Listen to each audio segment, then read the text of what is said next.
The committee will come to order. Without objection, the chair is authorized to declare a recess of the committee at any time. Before we begin today's hearing, I want to remind members of a few matters, including some required by the regulations accompanying House Resolution 965, which established the framework for remote committee proceedings. First, I would ask all members to keep themselves muted when they are not being recognized. This will minimize disturbances while members are asking questions of our witnesses. Members are responsible for muting and unmuting themselves. The staff have been instructed not to mute members except where a member is not being recognized and there is inadvertent background noise. Members are reminded that they may only attend one remote hearing at a time. So if you are participating today, please remain with us during the hearing. Members should try to avoid coming in and out of the meeting, particularly during the question period. If during the hearing, members wish to be recognized, the chair recommends that members identify themselves by name so as to facilitate the chair's recognition. I would also ask that members be patient as the chair proceeds, given the nature of the online platform the committee is using. This hearing is entitled Prioritizing Fannie's and Freddie's Capital Over America's Homeowners and Renters, a review of the Federal Housing Finance Agency's response to COVID-19 pandemic. I now recognize myself for 5 minutes to give an opening statement.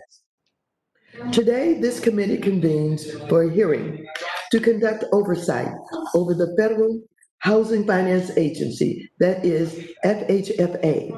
Our sole witness today is Dr. Mark Calabria, the director of FHFA.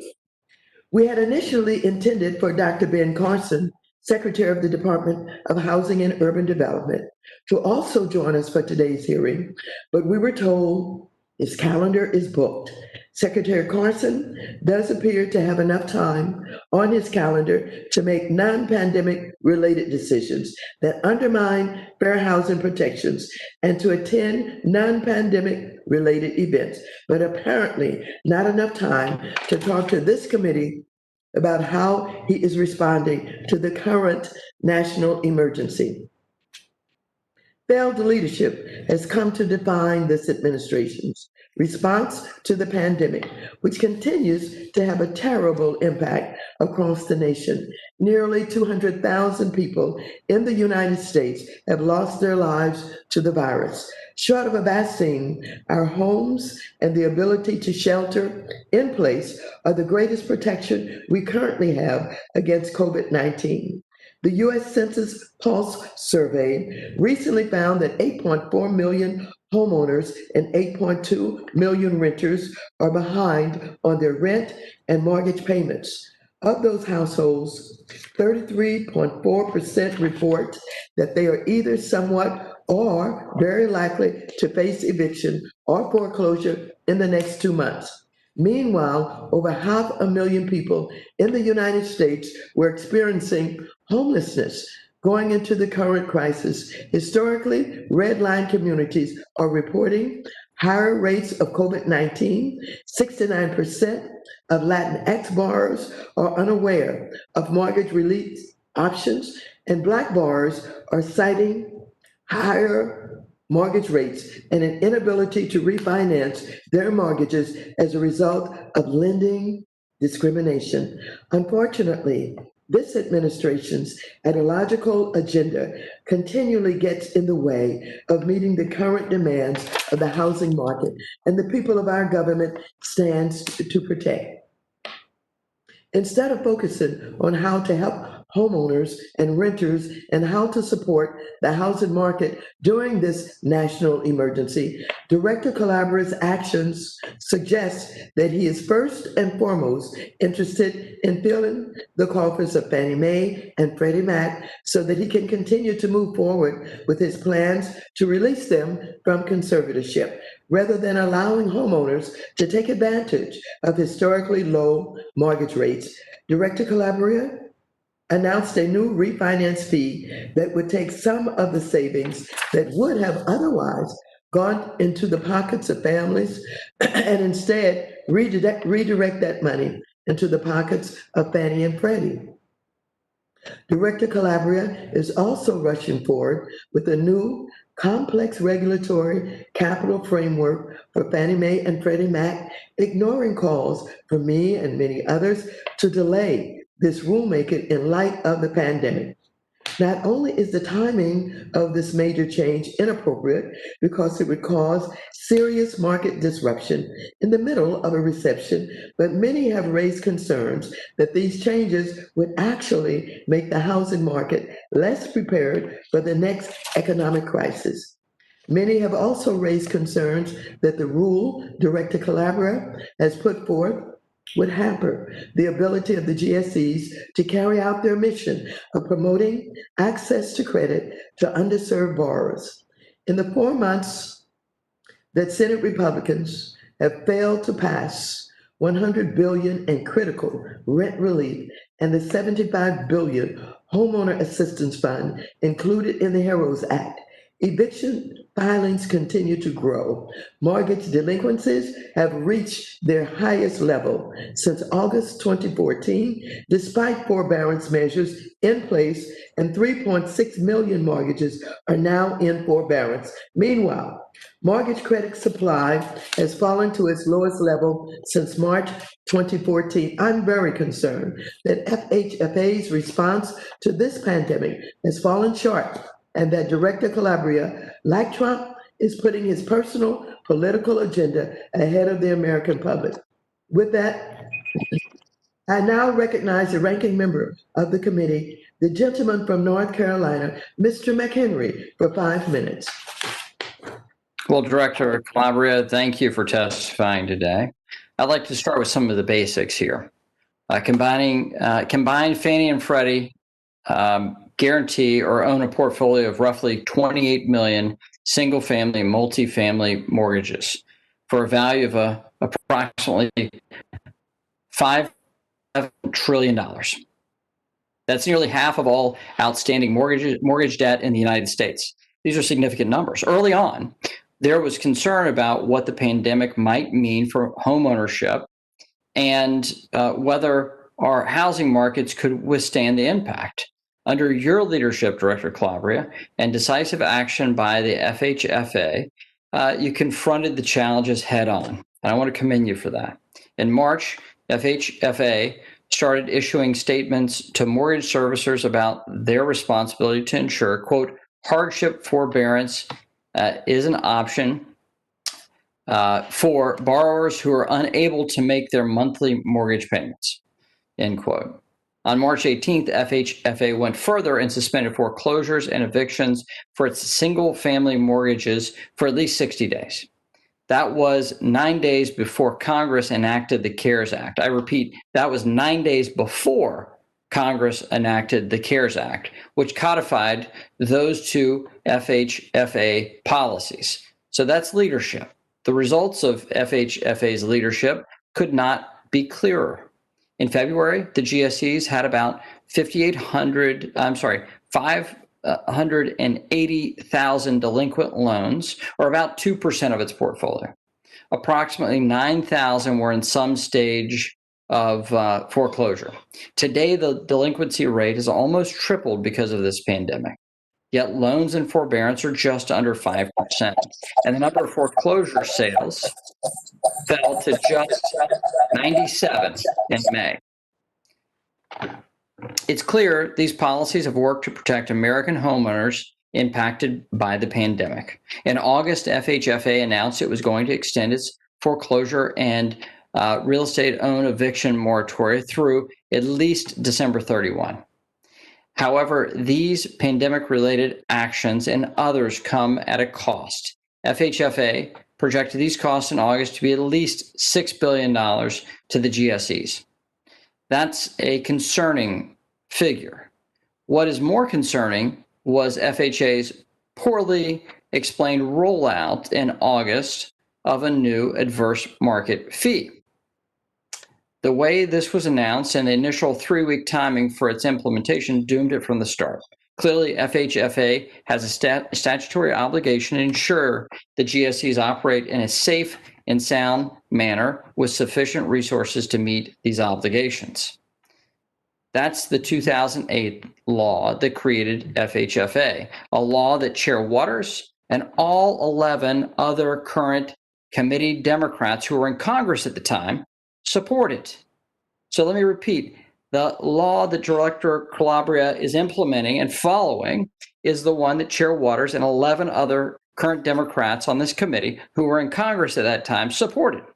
But this last-minute fee on mortgage refinancings rightfully received bipartisan scrutiny. I'm pleased that FHFA understood our concerns and revised the fee to protect homeowners with loan balances below $125,000 and delayed the implementation date until January. That's a good example of how this process ought to work. Congress relying on FHFA to make smart decisions regarding the pandemic, and FHFA listening to Congress and responding to this balancing act of protecting American homeownership with its legal requirements to supervise the GSEs. When you testified before the Senate in June, Director Calabria, you said you were, quote, proud of what FHFA has done to help borrowers, renters, and the housing market deal with this crisis. But FHFA recognizes that more work remains. The crisis caused by COVID-19 is not over, end quote. I think we all can agree on that, even today. And so I thank you for your leadership and the efforts throughout this pandemic. Thank you for your thoughtful approach to safety and soundness and homeownership in America. And I'd like to yield the balance of my time to Ranking Member of the Housing Subcommittee, Mr. Stivers. Mr. Stivers. I'd like to thank Mr. McHenry for yielding, and I'll be fairly brief. I want to thank Director Calabria for his leadership, and I'm looking forward to asking some questions today about the adverse finance fee, as well as the capital rule and some other very important things. I think Mr.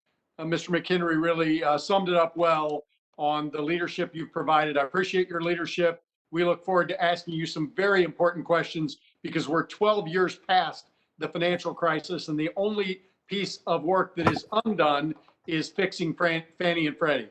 So we've got some work to do. When you and I yield back.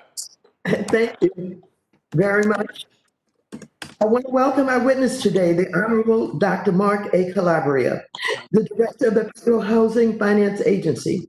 Dr. Calabria has served in his current position since April 2019. Dr. Calabria has testified before the committee on previous occasions, and I believe he does not need any further introductions. Dr. Calabria, without objection, your written statement will be made part of the record. You will have 5 minutes to summarize your testimony. A time will go off at the end of your time, and I would ask you to wrap up your testimony so we can be respectful of the committee members' time. Dr. Calabria, you are now recognized for 5 minutes to present your oral testimony. Chairwoman Waters, Ranking Member McHenry, and distinguished members of the committee, thank you for the invitation to appear at today's hearing. The Federal Housing Finance Agency has acted swiftly and prudently to respond to COVID-19. We've updated our policies to remain responsive to the challenges facing renters, borrowers, and mortgage market participants. The success of our policy response to COVID-19 is foremost a testament to our hardworking employees. They are FHFA's greatest asset. My top priority has been ensuring their well-being. This includes continuing to foster a work environment where everyone feels safe, respected, and valued for our differences. The unrest across our nation in recent months has strengthened our resolve to uphold the agency's core values of fairness, diversity, and inclusion in all that we do. Central to this work is FHFA's new division-level Office of Equal Opportunity and Fairness. Foremost, during a public health emergency, Americans should not have to worry about losing their homes. FHFA has worked with our regulated entities to support borrowers and renters. We have done this while ensuring the function of the mortgage market both during this crisis and laying the groundwork for after. Our actions have been and will continue to be data-driven. FHFA's actions apply to mortgages backed by Fannie and Freddie, but they have also set workable standards for the rest of the mortgage market. For homeowners struggling before COVID, we suspended all foreclosures and foreclosure-driven evictions through the end of 2020, and we will extend that further if needed. This has protected over 28 million homeowners and enabled roughly 200 million families facing foreclosure pre-COVID to stay in their homes.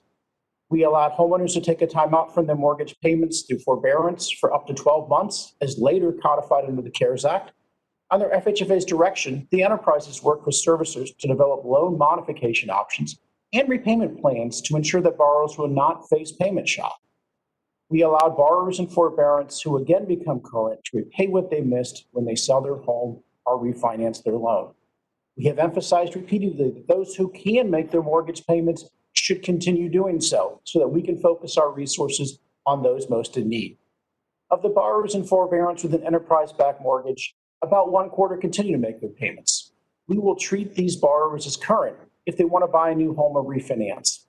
And for the first time in history, recognizing the disproportionate impact on renters, we developed a nationwide multifamily forbearance program that prohibits landlords from evicting tenants for the non-payment of rent.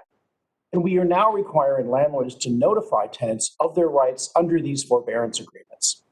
At FHFA's direction, the enterprise has created online lookup tools that allow renters and borrowers to determine if they are eligible for eviction protection or forbearance.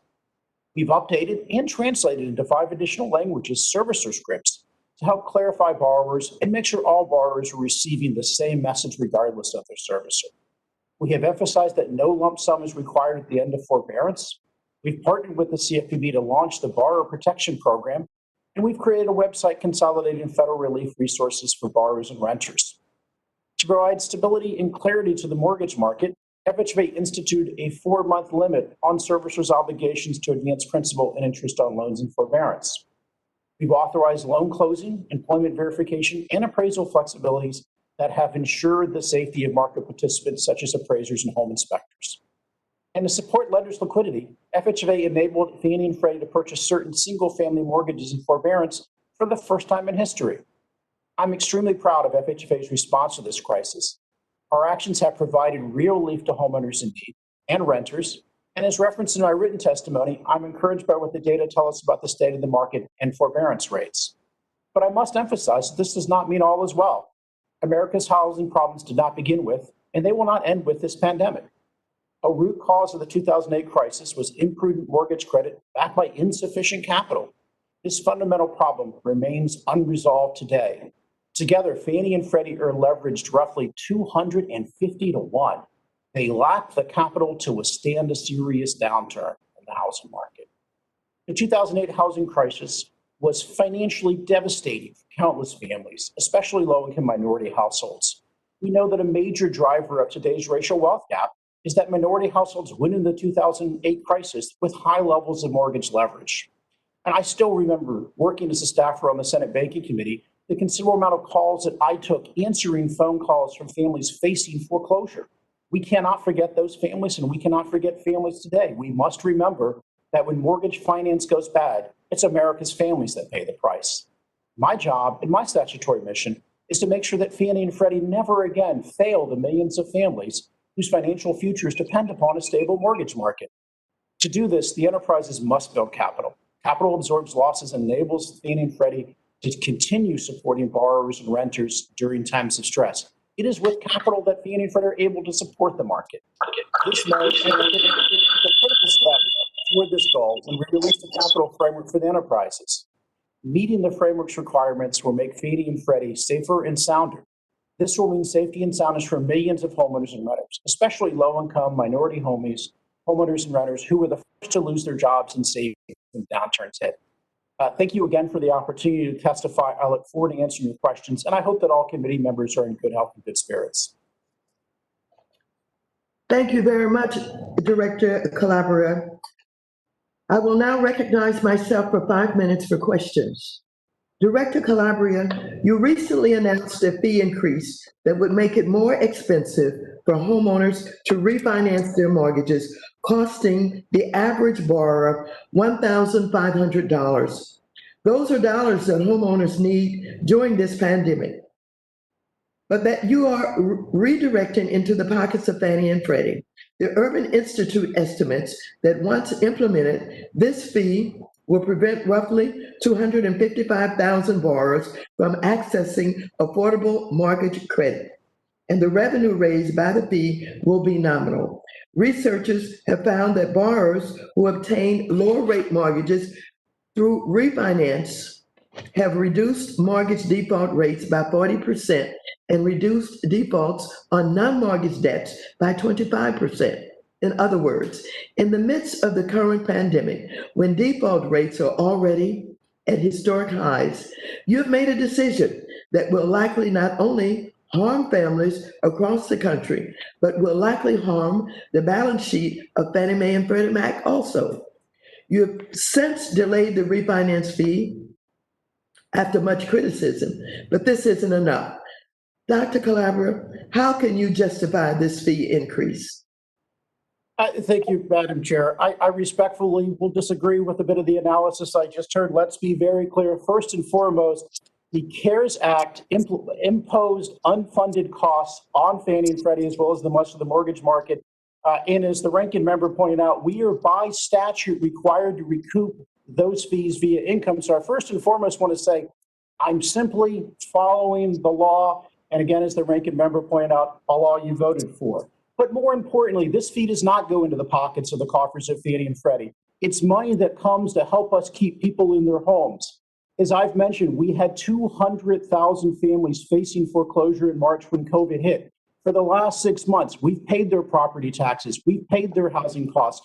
And it'd be nice if local governments would have given property tax relief to some of those families. We've kept people in their homes. I certainly want to emphasize, nobody's monthly payment will go up because of this fee. Not a one. The only impact on people who've not lost their job, who are being able to take advantage of the lower rates, and we're using that to keep people in their homes. And that's the important part of this. It doesn't build capital, doesn't go to anybody's bonuses, doesn't go to anybody's salaries, certainly doesn't benefit me. It goes to keep people in their home who would otherwise be exposed to a deadly virus. And that's what we're focused on here. First and foremost, keeping those who lost their jobs and creating a funding stream, because I'll remind you again, Madam Chair, Congress provided no funding to allow us to be able to help millions of households. We've done it without a penny of assistance. Dr. Calabria, despite your response and the excuses that you have given, I believe there's no excuse for this fee increase. This policy puts hundreds of thousands at risk of default in the middle of an economic crisis. And instead of facilitating access to affordable credit, you are limiting the options. And so borrowers have to remain housed and financially stable. I urge you to reverse course immediately so homeowners will have a fighting chance. So, Dr. Calabria, shortly after you began your tenure as the director of FHFA, we met to discuss your priorities, including your intentions to move forward with rulemaking on capital requirements for Fannie and Freddie. I specifically raised questions about the potential for this rulemaking to have an adverse impact on lower income borrowers and borrowers of color. You committed to me then that you would pay close attention to this issue, yet you recently released a capital rule proposal that does not appear to have any analysis and attention to the effects it will have on underserved borrowers. How do you respond to that? I would say respectfully, Madam Chair, we believe this is a rule that protects low-income families, provides stability during the market. If I could for a moment quote a letter that you wrote to Chairman Powell of the Fed 2 years ago, where you said, quote, strong capital requirements are the cornerstone of effective regulatory regime that promotes financial stability while supporting stable economic growth. The financial crisis a decade ago taught a painful lesson about the damage that how undercapitalized financial systems should be. You go on in the letter to observe that higher capital standards since the crisis have not harmed the economy. I agree with you in this letter, Madam Chair. Thank you very much. I would still insist and encourage you to change direction and particularly to pay attention to the needs of the underserved and minorities that appear to be the victims of this pandemic in so many ways. Thank you very much. And I now recognize the distinguished ranking member, Mr. McHenry, for 5 minutes for questions. Thank you, Madam Chair. Director Calabria. So I know in anticipation of a lot of questions we have from committee members on your announcement of this additional fee. Look, why don't you give us the lay of the land on why you feel the decision was necessary and why this fee is an appropriate solution? And what are the alternatives? Thank you, Congressman. Let me first say, I certainly have no desire to raise fees in the housing market. In fact, what we're trying to do is a much worse outcome. But foremost, as I mentioned to the chair, we're simply following the law. CARES Act imposed unfunded mandates on the mortgage market. By the charters of the GSEs, they're required to recapture those costs during via income. Both Fannie and Freddie approached me back in March and April, as early as that time, and requested. So I do want to emphasize, this was not my proposal, my suggestion. This was Fannie and Freddie's suggestion. And as a safety and soundness regulator, when I've got two multi-trillion-dollar entities coming to me and saying that if they aren't allowed to increase their income, that they're at the risk of distress, I simply have to take that seriously. I can't think we can ignore instability in the mortgage market. So foremost, this was a Fannie and Freddie request. I'll note for the record, Fannie and Freddie requested a much higher amount and also wanted to cover purchases. But we decided, but I went back to them and said, let me know exactly what your costs are going to be. And so we wanted to also, the timing of this in September was we wanted to be able to capture the refinance wave, because the losses, which will ultimately, by our estimates, be somewhere between 8 and 15 billion. I'll note CBO recently put out an estimate of 10 billion. We wanted to spread that over as many mortgages as possible so we would minimize the impact on consumers. I really do want to emphasize for the members of the committee, we delayed this to December to give Congress an opportunity to fund these costs. And while I'm, of course, not asking for that, I believe we can cover these costs within the mortgage market, but we're simply following our statutory mandate. Thank you. And look, as we look at the state of the housing market and what's gone through since the beginning of COVID, raising capital for the enterprises, when you did it, appears to be a prudent step. If you hadn't started to build capital at the beginning of last year, the GSEs would be without reserves and be on taxpayer money from the Treasury. So would you agree that we need to have sufficient capital within these enterprises and risk mitigation tools around capital, credit risk transfer, for protection of the taxpayer so that these enterprises don't need to be bailed out again? Absolutely, Congressman. As we've seen repeatedly, it is capital in financial institutions that protects homeowners, protects the economy, protects taxpayers. Okay, so has this pandemic altered your plans to rebuild capital at the GSEs? We still think it's absolutely necessary. And while any capital increase is unrelated to this short-term adverse market fee, in the long run, we simply need to build capital if we want to have a stable mortgage finance system. Okay, so I'm aware that the FHFA is currently reviewing comments on the proposed capital framework. But generally, how has your thinking about recapitalization changed since the onset of the pandemic? Yeah, I think particularly the events of March, I should mention, we saw in March, that third week, particularly very similar behavior to what we saw in 2008, where you saw actually mortgage spreads and cost of credit blow out and become much higher, even when the Fed was lowering overall interest rates. And this, I believe, is most directed to the high leverage and instability in Fannie and Freddie. And so the objective here is if we can have a well-capitalized Fannie and Freddie, that we can be able to withstand a crisis, that Fannie and Freddie can better support the market. We have less volatility in rates. And more importantly, if we had come into this crisis with the appropriate amount of capital, this fee could have been delayed for years. Really, the reason the timing here is because Fannie and Freddie really are on the verge of insolvency. So let's move to the question of what's happening in the Gulf Coast. We know that we have the earliest S-named hurricane on record currently hitting the Gulf Coast right now. So let's talk about flood risk. I want to add, and I've asked you back in October about the increased risk of flooding and how that poses a risk to GSE portfolios and thereby the taxpayer. We talked about the 2019 Johns Hopkins Montreal study on alarming trends of lenders transferring flood-related mortgage risks to the taxpayer. You stated the overall point of the study is largely correct, end quote, and that added concern that without meaningful reform, much of that risk will be sent to Fannie and Freddie.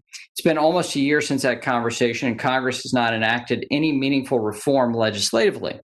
Can you tell me what steps FHFA is doing to take into account the risk of flooding and more enhanced flooding as a result of our changing climate? First and foremost, I think the most important thing we need to do to prepare Fannie and Freddie for any risk from flooding or climate change, other related activities, is to build a capital buffer that accounts for that so that we have a safe and sound system. Second, we are building out research capacity here. For instance, we're in the process of hiring an environmental economist and building the data infrastructure to be able to model these issues. And we're working with both Fannie and Freddie to get much better data in this element. But there'll be more announcements to come on this front. Concerns. Thank you, Director Calabria, and I yield back. Thank you. I now recognize the gentle lady from New York, Ms. Velasquez.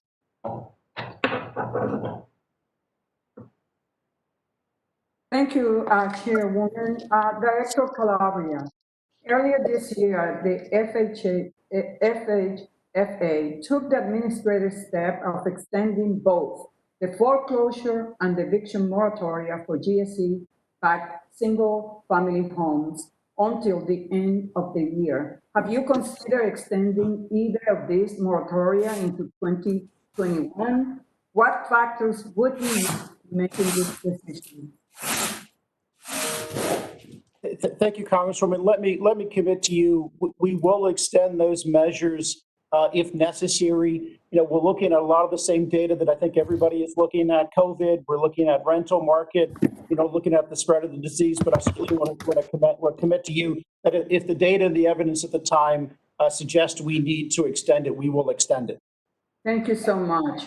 And I just want to discuss New York City and other cities that are filled with small mom and pop landlords and CBOs with multifamily properties backed by GSEs. Many of these property owners are currently struggling with their own monthly obligations, as tenants have had difficulty paying their rents. In June, the FHFA approved forbearance extensions for multifamily property owners with GSEs-backed mortgages for up to 6 months. Have you considered extending the forbearance period for multifamily property owners? Congresswoman, yes, we have, and I very much agree with you and see the need that we are especially facing smaller rental properties. That this truly, the worst impact of this has truly been our renters on our multifamily properties. And so I do commit to you that, we will examine if the data suggests needing to extend the multifamily forbearance program, we will do so. I appreciate it. And so my next question is, some experts predict that the FHFA's proposed capital rule will result in higher mortgage rates, with rates increasing by an average of 15 to 20 basis points, while the GSEs remain in conservatorship, and 30 to 35 basis points if they were released. And these numbers could be even higher for borrowers with higher loan-to-value ratios or lower credit scores, such as those in community of color. So my question to you is, given your charter that provide access to credit for the entire country, with particular emphasis on LMI families and underserved communities, how do you plan on raising the capital requirements while still providing affordable access to credit to these communities that are in need? Thank you for the question, Congressman. First and foremost, I believe that the more capital that Fannie and Freddie have, the more they have an ability to provide support to low-income families. Every additional dollar of capital in Fannie and Freddie is another dollar invested in housing. If I can get to some of the numbers you mentioned, let me also be very clear and emphasize for members of the committee, there's absolutely nothing in the rule that requires Fannie and Freddie to raise prices. Nothing in the rule that requires them to do that. I really do want to emphasize that point. Well, Lastly, I hopefully, we will see what the data will show months from now, a year from now. If it's, in fact, it will not have any impact on underserved community. Certainly, it's hard to know ahead of time, but I'll certainly mention we've had over a decade of the financial crisis. And again, as the chair noted in her letter to Chairman Powell, increases in capital standards in banks have not resulted in costs or harm imposed upon low-income communities. So we have a significant amount of data and evidence as it applies to raising capital of other institutions.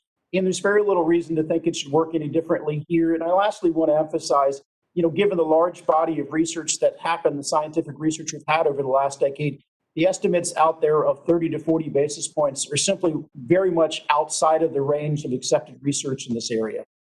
We shall see. Director Calabria, multifamily property owners with GSE's loans in forbearance are required to inform tenants of eviction, suspensions, and the enhanced tenant protections that apply during their repayment period. How is the FHFA ensuring landlords are informing tenants of their rights and carrying out these obligations? Thank you, Congresswoman. What we're doing is when we hear from tenants and we hear from community groups, we go in and we talk to, Fannie and Freddie go in and talk to the landlord. And if we discover that they're not meeting the requirements of it, we can declare the forbearance agreement in default. We can go as far as with the plan to go in default. But we first try to work with the lenders to get them to behave. Thank you very much. The gentle lady's time has expired. I now recognize the gentle lady from Missouri, Ms. Wagner, for 5 minutes.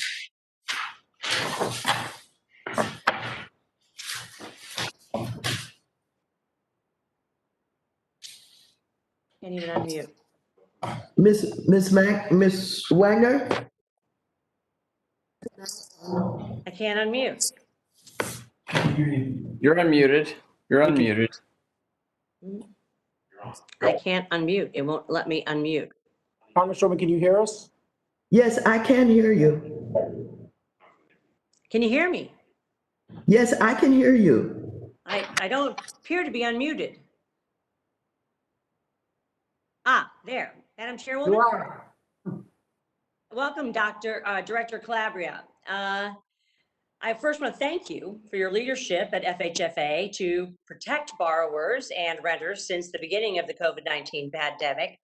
FHFA has gone above and beyond what has been required of it in statute to assist American homeowners and renters, and I commend you and your staff for your hard work these past 6 months.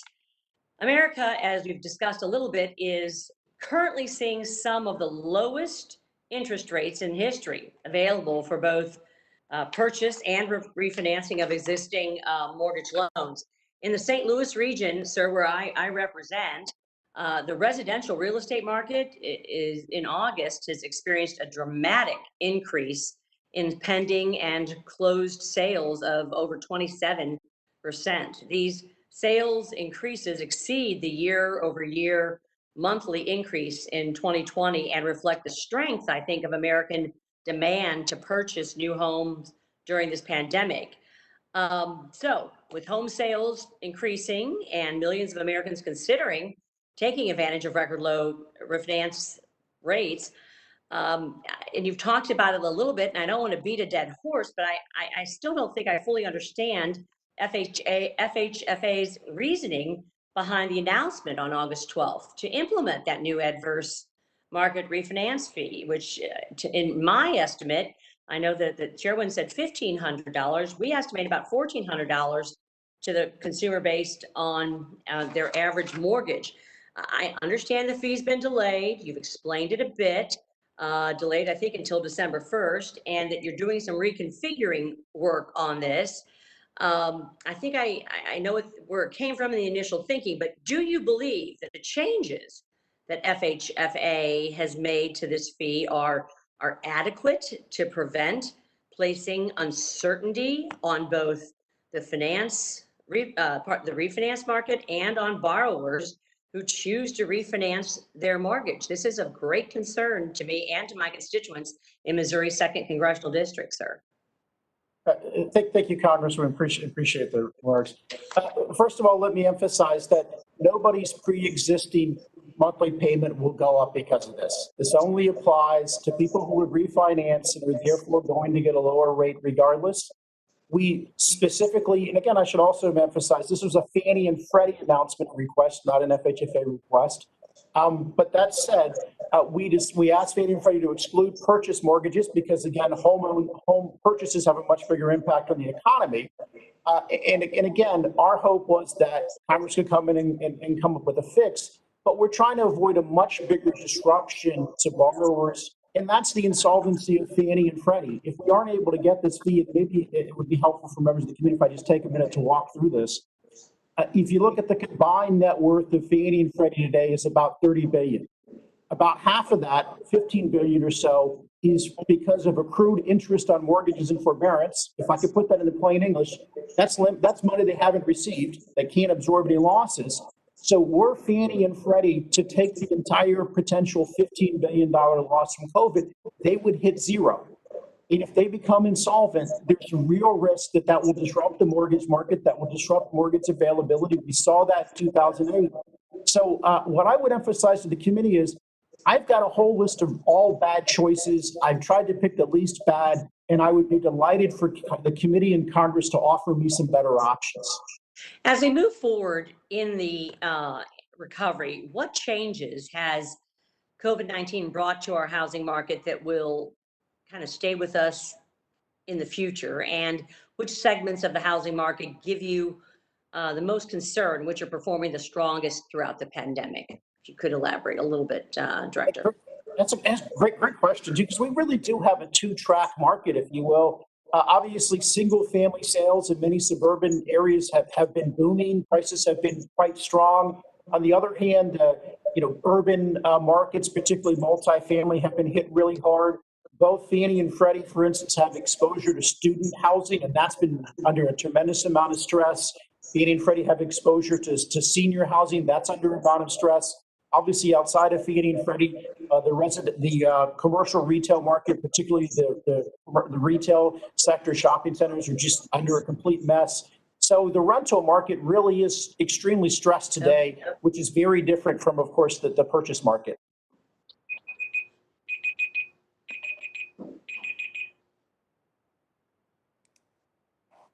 It sounds like the timer was up. Okay, I yield back. The gentleman's time has expired. I now recognize the gentleman from California, Mr. Sherman, for 5 minutes. Thank you. I believe that Fannie and Freddie should continue to be what they are now, government agencies.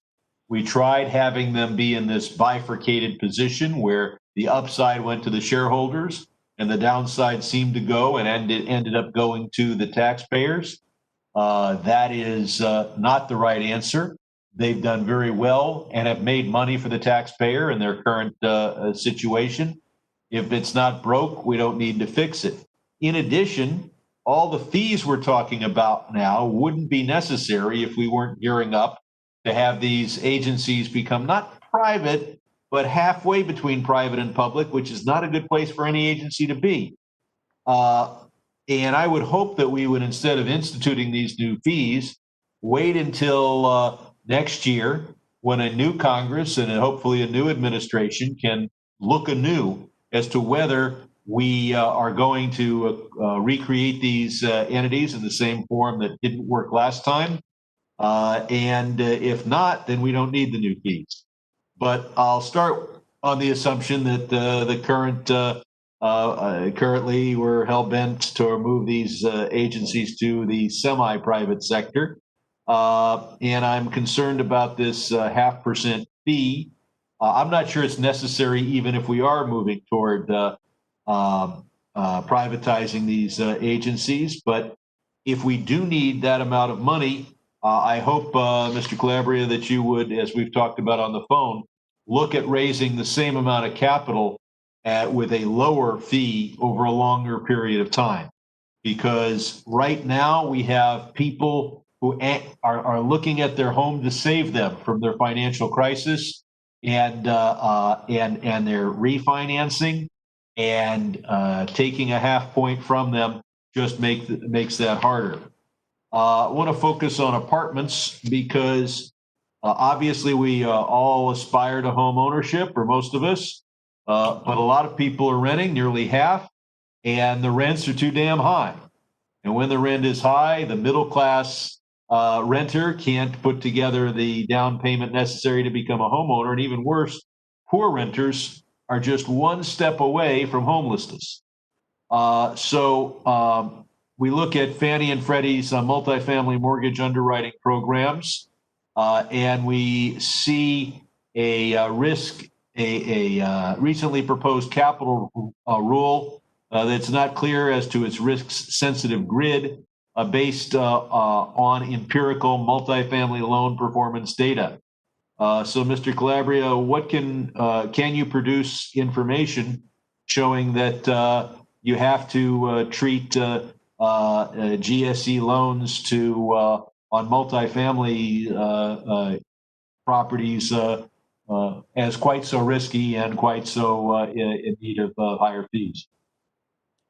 But Congressman, thank you. There's a lot to that question, so if I can touch on a few things. First of all, while I very much share your observation that the pre-existing model, essentially you privatize gains and socialize losses, is completely broken. If you could just address the multifamily, and then I got to try to squeeze in one more question. But before I do, I just want to emphasize for the record that by law, these are not government agencies. By law, they are private companies, and I have to follow the law whether I think it makes sense or not.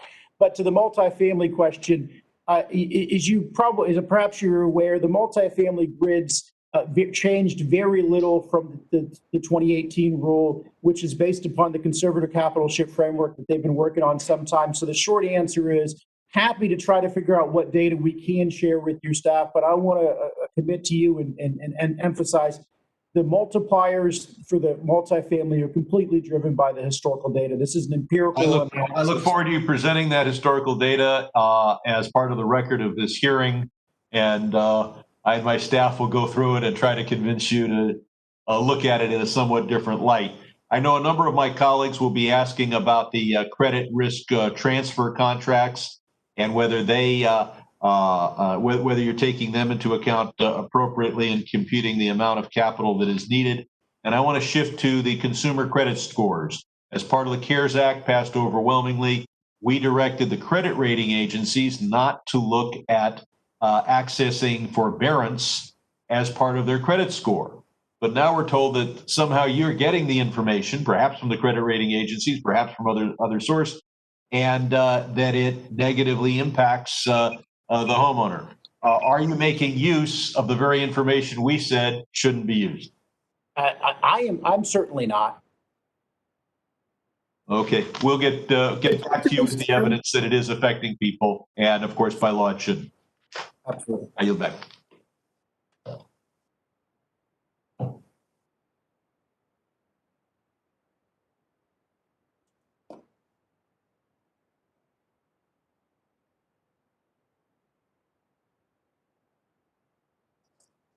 I now recognize. Change it.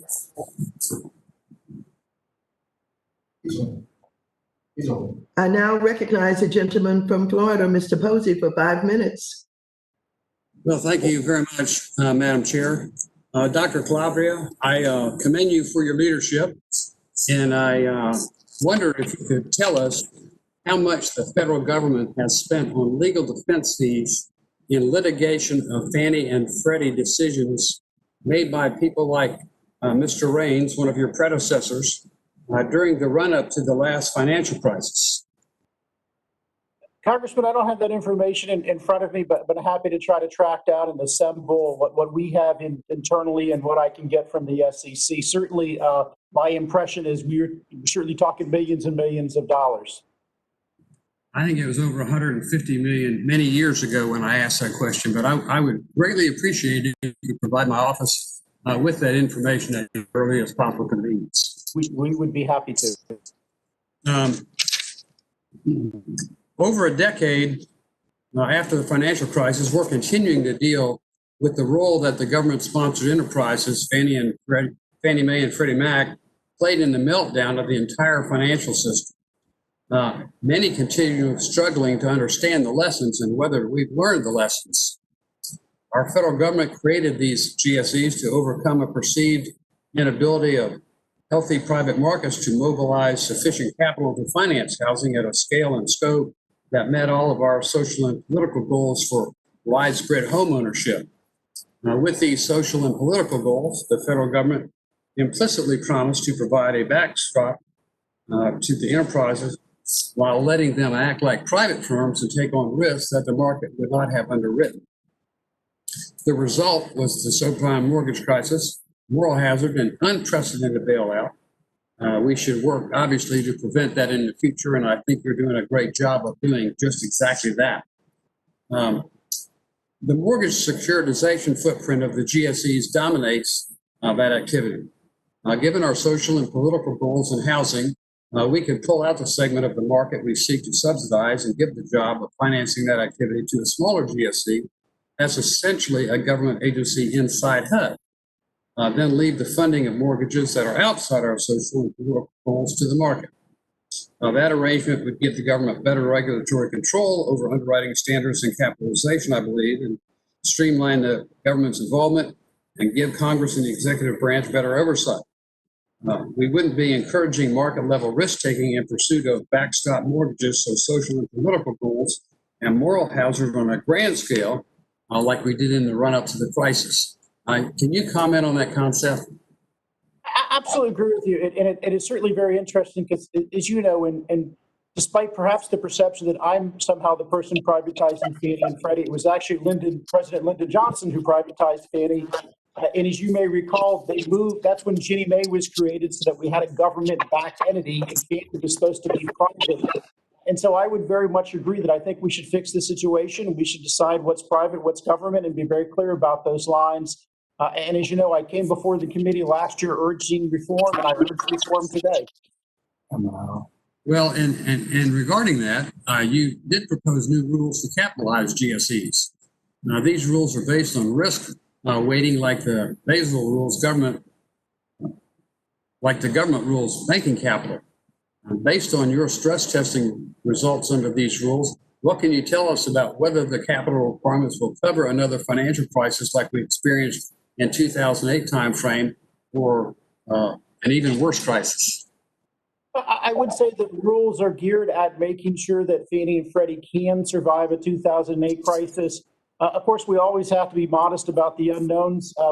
We don't know if there's going to be another pandemic. We don't at this point know the implications quantitatively of climate change. So I think it's always important to have sufficient capital and be modest about what may happen in the future that you don't see coming. And again, that's why I think it's so important to make sure Fannie and Freddie have sufficient capital to withstand most situations, if not all. Listen, I thank you very much. I have another question, but my time will expire before I get a chance to have your answer. So I'll just say this all a little brief and yield back, Madam Chair. Thank you. Thank you, Congressman. Thank you very much. I now recognize the gentleman from Georgia, Mr. Scott, for 5 minutes. Thank you, Chair Lady. Dr. Calabria, how are you? I'm doing well, thank you, and hope you're the same. I am. Dr. Calabria, you may recall back in 2010, when we had that financial meltdown, we were able to put together what we call the hardest hit program. You remember that, where we took the 18 states with the highest unemployment and the highest home foreclosure rate, and we were able to help them significantly. It was a very, very successful program. You recall that, don't you agree? I do. It was modeled on the Community Development Block Grant Program, where we provided assistance to a number of, actually, I believe there was an original version of it in HERA, which also created this agency. Exactly. It helped nearly 500,000 homeowners stay in their homes and keep the financial system. In Georgia, it was close to 20,000. So it had a very good impact. And do you agree with us that this hardest hit program was helpful in stabilizing families, stabilizing the real estate market, and actually stabilizing our entire financial system? Congressman, and first let me recognize that, as we all remember, Georgia was hit particularly hard in the 2008 crisis. And so I do believe that that assistance and allowed, first, was well targeted, which I think is an important component of any system, any program in this effort, and did help stabilize a number of markets. Yeah, now, Mr. Calabria, thank you for that answer. Now, in August, with this pandemic, we now have 8.4 million Americans who are facing foreclosure. We also have 6.2 million more homeowners who have entered forbearance. So, what we have done to help here, we've introduced legislation, our committee, and I was able to provide legislation that would give $75 million to be able to do the same thing that we did. And we were able to save the economy with this. It is so vital. We're talking about $75 million. It's now there. Billion, I'm sorry, not million, but $1 billion. Do you think that this type program now certainly would have the same positive impact as it had back when we were in 2010? There's certainly some potential for that, Congressman. And I certainly hope that the two houses in the administration are certainly worth reminding the committee. I'm an independent regulator, so certainly don't speak on behalf of the administration or anybody else, but I'm certainly hopeful that folks can work to come together. I want you to work with us. It's in the HEROES Act. We need to get that out. We need to understand this pandemic has an even more detrimental impact.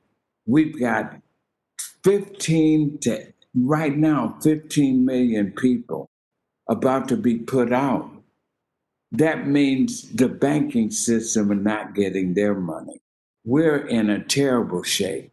So I hope that you would make these points known to the Senate to get this help to our American people. Now I want to ask you something else. President Trump has put forward this moratorium on evictions. Now, you are a very knowledgeable person, a very respectful one. Don't you know that it is very devious to say put a moratorium on evictions? How is the landlord going to pay for his end of it? How are the property owners that own the property from the renters are going to do that? In other words, how can you have an eviction moratorium and stop that without making sure that everybody along the line is covered? If not, you'll have an implosion of the economy. Can you help us with that? Thank you, Congressman. Just a quick reminder that as an independent regulator, I'm not part of the administration. I The know. gentleman's time has expired. Thank you, Chair. Now recognize the gentleman from Missouri, Mr. Lukemeyer, for 5 minutes. Thank you, Madam Chair. Mr. Calabria, I'd like to start off with a question with regards to credit risk transfer. And I'd like to commend you first for reproposing the enterprise capital regulatory framework to make sure the GSEs are properly capitalized to have an exit from conservatorship. I want to specifically ask you about the treatment of the credit risk transfer, or CRT, in the framework. You and I have talked about this at length, but in my opinion, CRT has been one of the biggest successes of conservatorship by reducing the concentration of mortgage credit risk at the GSEs. However, as proposed, the GSEs would receive little to no capital relief for distributing risk to private capital through CRT, which would significantly increase their own retained credit risk exposure, while the enterprises remain taxpayer-backed. Can you comment on the treatment of CRT, and can you commit to revisiting this part of the proposal to ensure a robust CRT regime is preserved in the market going forward? Congressman, certainly we're in a comment period. We had a listening session last week on CRT. Now, obviously, we'll look at all the comments. The comment period only closed 2 weeks ago, so I certainly commit to you that we will examine the issue as we move forward. Yeah, I mean, if you just look at, I was one of the folks who pressed of the, flood insurance folks to be more aggressive in the reinsurance market and purchase that to minimize taxpayer risk, and it's worked out very well. I mean, in my opinion, it's not enough, but at least it shows that it is a program that works. And in your situation, to me, I think this is something that we need to be doing. And I'm not sure, by the way, your calculation on there, how you wind up with minimizing the ability to show that it actually helps capital. I'm curious about that, but you can. Great question. And let me say, 2 years ago when reinsurers paid out in the flood insurance program, I thought that was a great success and a great model. I would point the committee to things I wrote in a different position back in 2015, 2016, very supportive of CRT. In fact, I think over the course of my career, I've established an extremely strong reputation for wanting to get as much risk out of Fannie and Freddie as possible. That said, certainly we're trying to make this data-driven. We certainly are open for others, got other parameters and ways to do this. I would note that this rule, while it's not as generous to CRT as the 2018 proposal, this rule is far more generous than the current bank capital treatment of CRT.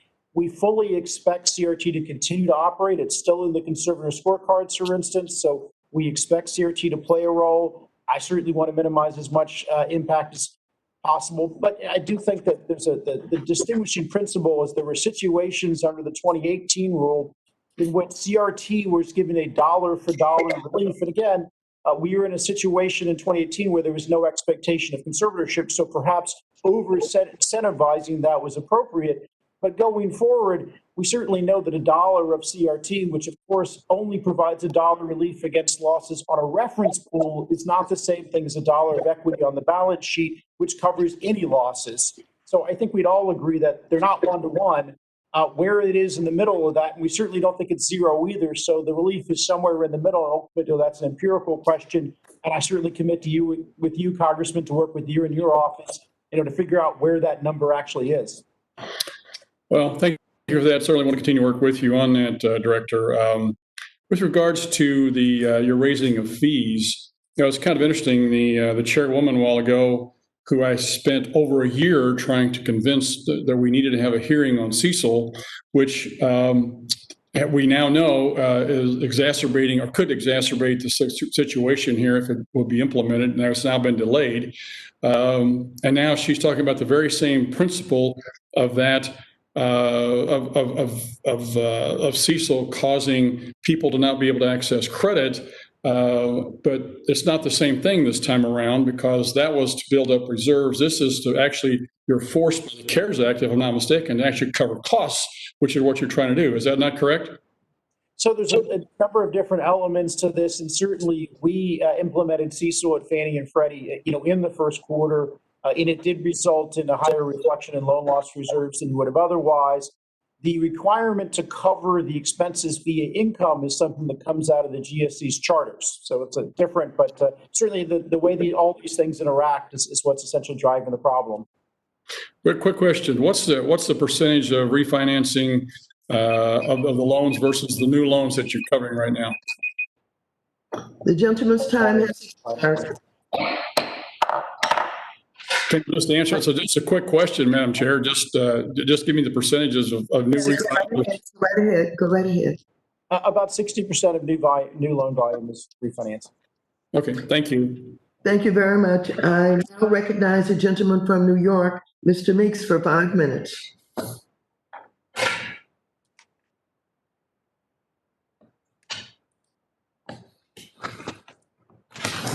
Mr. Meeks, you're recognized for 5 minutes. Thank you, Madam Chair, and thank you for holding this important hearing. During the Great Recession that struck in 2008, the housing market collapsed and wealth across the country had been built up over the course of generations evaporated. Families saw their home values go underwater, owing more on their mortgages than their house was worth, and banks, already imperiled, foreclosed on homes across the country. The Black home ownership rate plummeted from just under 50% in the mid-2000s to around 40% over the course of a decade. This deep hole was caused by bad actors and insufficient regulation and enforcement. Certain unscrupulous lenders were targeting communities of color with tricky balloon mortgages that the lenders knew would jump, but they were able to get the loan off of their books and sell it to other financial institutions while pocketing the initial fees. When the bubble popped, the banks had a bunch of bad debt on their hands and Black and brown families were out of home. So now let's fast forward to today. Our country has been decimated by a pandemic and we've lost nearly 200,000 people on this terrible virus. The unemployment rate briefly spiked to levels not seen since the Depression era and remains over 8%. And some of our wonderful small businesses around this country have shut their doors probably forever. And we have a public health crisis on our hands, and we have an economic crisis on our hands. But crucially, we do not have a financial crisis or a housing crisis on our hands yet. Dodd-Frank is working, in my estimation, and banks have the capital they need. Instead of dragging the economy down, the housing market is propping it up, actually. And home ownership rates have gone up during the pandemic, and mortgage interest rates are at an all-time low. So this brings me to my question, Mr. Director. I cannot understand, I just can't fathom why you would impose a sizable fee on home borrowers and mortgage refinances at this time. You know, you're talking about a fee, which is functionally a tax that would take thousands of dollars out of the pocket from middle-class borrowers. For people in my district in Queens, for example, the cost will easily amount to more than $2,000 for a borrower. That's not a small fee. You know, for many, that's a paycheck. Can you explain why a fee that's an essence of tax at this time? Respectfully, Congressman, I don't think that's what we're doing at all. If I can take a moment to explain this. First of all, I think we are facing a housing crisis for renters today. And I think we're facing a housing crisis for those who have lost their jobs. And again, we at FHFA have directed Fannie and Freddie to provide assistance. I'll remind you, there were 200,000 families facing foreclosure in March when COVID hit. We've covered their property taxes for the last 6 months. I'm going to cover their property taxes for the next 3-6 months. We're paying to keep these families in their homes. And for these families, this is a housing crisis. This is an employment crisis. And if we allow Fannie and Freddie to fail, we'll also have a financial crisis. So, and I want to push back on this fee amounts to about 5 basis points annually on the loan. That's less than mortgage rates have fluctuated during the time this hearing's been going on. So again, I want to emphasize that I think higher income households, and if I can give some demographic data, the typical refinance household in the second quarter had an income of about $110,000, whereas the typical income of a borrower in forbearance today who has lost their job, and so this is their income pre-losing their job, is only $80,000. And I'll remind the committee, this committee has provided me not a penny to help people in their home. This fee was necessary to keep people in their home so we can avoid a renter crisis. So that's why this committee, under the leadership of Chairman Waters, put in our HEROES Act over $110 billion for vouchers for renters so that we can prevent a housing crisis, and put in another $90 billion for those who are behind on their mortgage, because individuals have lost a lot of their incomes. And so this committee, under the guidance and the leadership of this chairwoman, is trying to make sure that we prevent a housing crisis. That's why we've been trying to get something through the Senate so that we can make sure that that happens.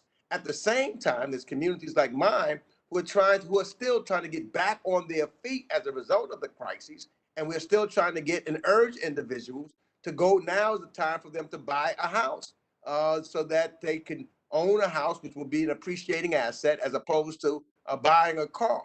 And so now you're taking the incentive, and so others who are struggling, because some of these same people that own these homes now and need to refinance and trying to figure out, they are now struggling, and this would be in effect a tax on them. And I just think it's at the wrong time. I yield back my time. I heard you well. Thank you. Gentleman's time has expired. Thank you. I now recognize the gentleman from Michigan, Mr. Huizinga, for 5 minutes. Thank you, Madam Chair, and Dr. Calabria, glad you are able to be with us. My colleague, Mr. Lukemeyer, hit on the CRTs, credit risk transfers. You had a bit of a discussion on that. I am curious, though. I mean, obviously, the pandemic has been disruptive to various financial markets, and CRT relies on those private capital markets for its funding. Are investors and reinsurers still buying CRT deals? So we saw in March and April, the CRT market basically shut down. I'll also note for the committee, in March and April, we had a number of CRT investors approach Fannie and Freddie with the expectation that Fannie and Freddie would repurchase their CRT in a stress environment, which of course undercuts the entire purpose of CRT. But over time, Freddie has gone to a deal recently since then, so we've started to see the CRT market open up. But this was really after we got past what I would say was the capital market stress. As you know, the capital markets today are much calmer than they were that third week of March. Yes. All right. Let's talk a little bit about the capital rule and multifamily situation.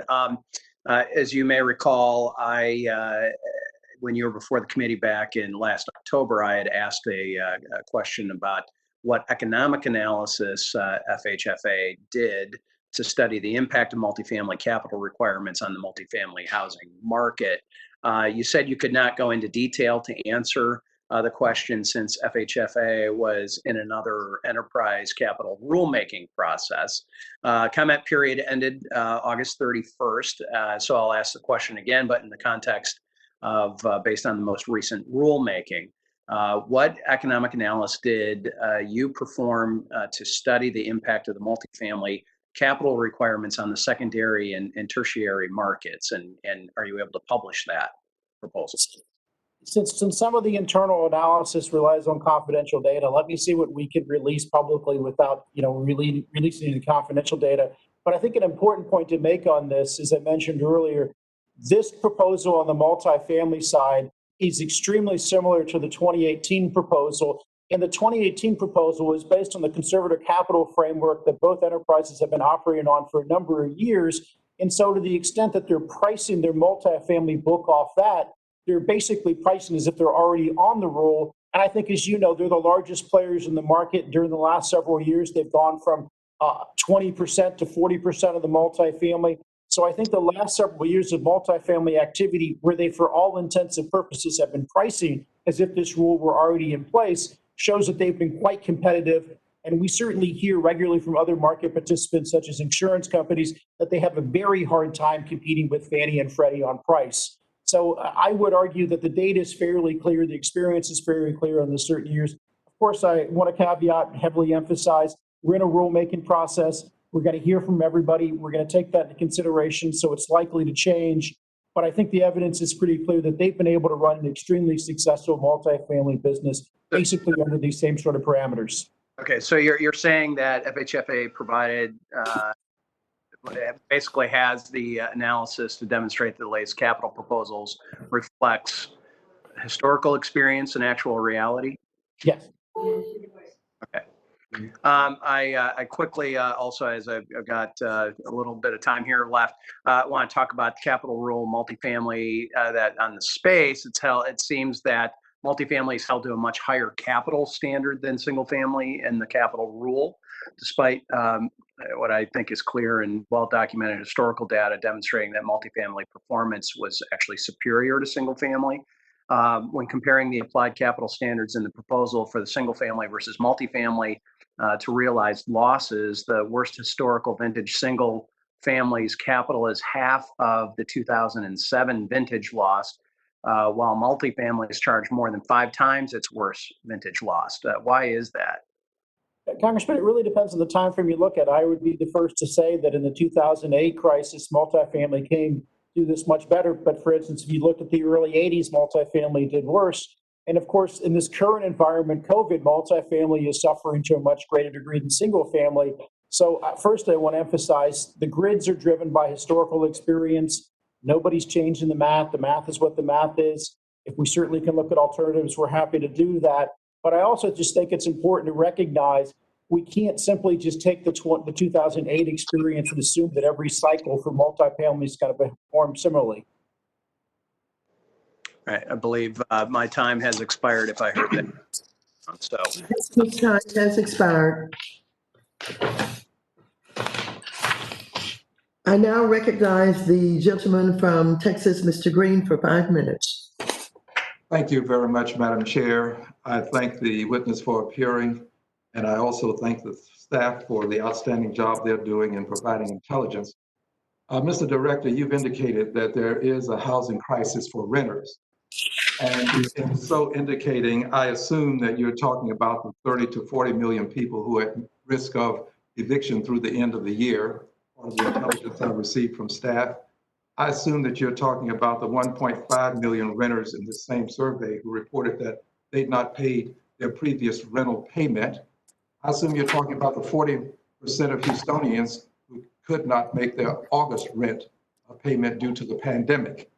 I assume that all of these things are correct. Am I correct in assuming these things, Mr. Director? Congressman, I would say however you want to measure it, there's very clearly a stress among renters today, and that's where the greatest housing needs remain. And I would also call to your attention words of Dr. King. He reminded us that life is an inescapable network of mutuality tied to a single garment of destiny. What impacts one directly impacts all indirectly. So this inability to pay rent, while it's a direct impact on the renter, it also has an impact on the person who happens to be called a landlord, who may have a mortgage that has to be paid. Then that has an impact on the mortgage holder. So there's a chain of events that take place when the renter cannot make the rental payment. Do you agree? Absolutely, yes. Okay. In so agreeing, then it becomes of paramount importance that we not allow the chain to get beyond the renter. If the rent is paid, then the landlord, who happens to be a mortgage holder, is paid. The mortgage company is paid. I believe that paying the rent is of paramount importance. The rent must be paid, not delayed. Moratoriums on rent ultimately don't help the landlord. The landlord still has bills to pay and is depending upon the rent. So the rent must be paid. This is why, under the leadership of the Honorable Maxine Waters, there's $100 billion in the HEROES Act that has passed the House, Mr. Director, $100 billion for renters to assist them. But in so doing, it will assist the landlord as well as the mortgage company. Remember, inescapable network of mutuality. This mutuality would also afford us the opportunity to maintain a stronger economy. It all comes together. There's also in the HEROES Act the $75 billion to help mortgage holders. This is significant money and probably is the means by which we can salvage what may become an economic downturn that may exceed the last great recession. So my question to you is simply this: isn't it true that we have to pay the rent so that we can take care of all of the other persons in this chain? Otherwise, all we're doing to a certain extent is delaying the inevitable for a good many people. Well, before answering the question directly, let me just share this with you, Doctor. My time is of the essence. So why don't you start with answering my question, and then we'll see if we can get to the other aspect of it, okay? Just to remind you, we are providing forbearance to multifamily renters, but the answer, of course, is we need to deal with the rental situation. Yes, we do have to deal with the rental situation. And so I mentioned this to you finally in this fashion. You said earlier, and I made a note of it, that the committee had not provided a penny to help you with this situation. Let me just ask you to rethink that for a moment, if you would kindly. But in this sense, the committee, under the leadership of the Honorable Maxine Waters, has passed legislation to deal with the situation. Pay the rent, pay the mortgages. The House has voted on the legislation provided by the Honorable Maxine Waters. It has passed the House. So the truth is that the House has done its part. It's the Senate that won't take up the House's legislation. So I'm not trying to create an argument with you. I just want you to have some degree of, I want you to have some degree of respect for what the committee has done and how it has met its mandate to meet the needs of the American people. I talked to the people who are engaged in this renting business, and they're called realtors. They help us in various ways.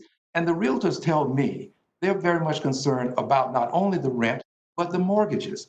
So this committee is dealing with the issues that the realtors, who are right there where the rubber meets the road, can you agree that we've got to pay the rent so that we can pay the mortgages?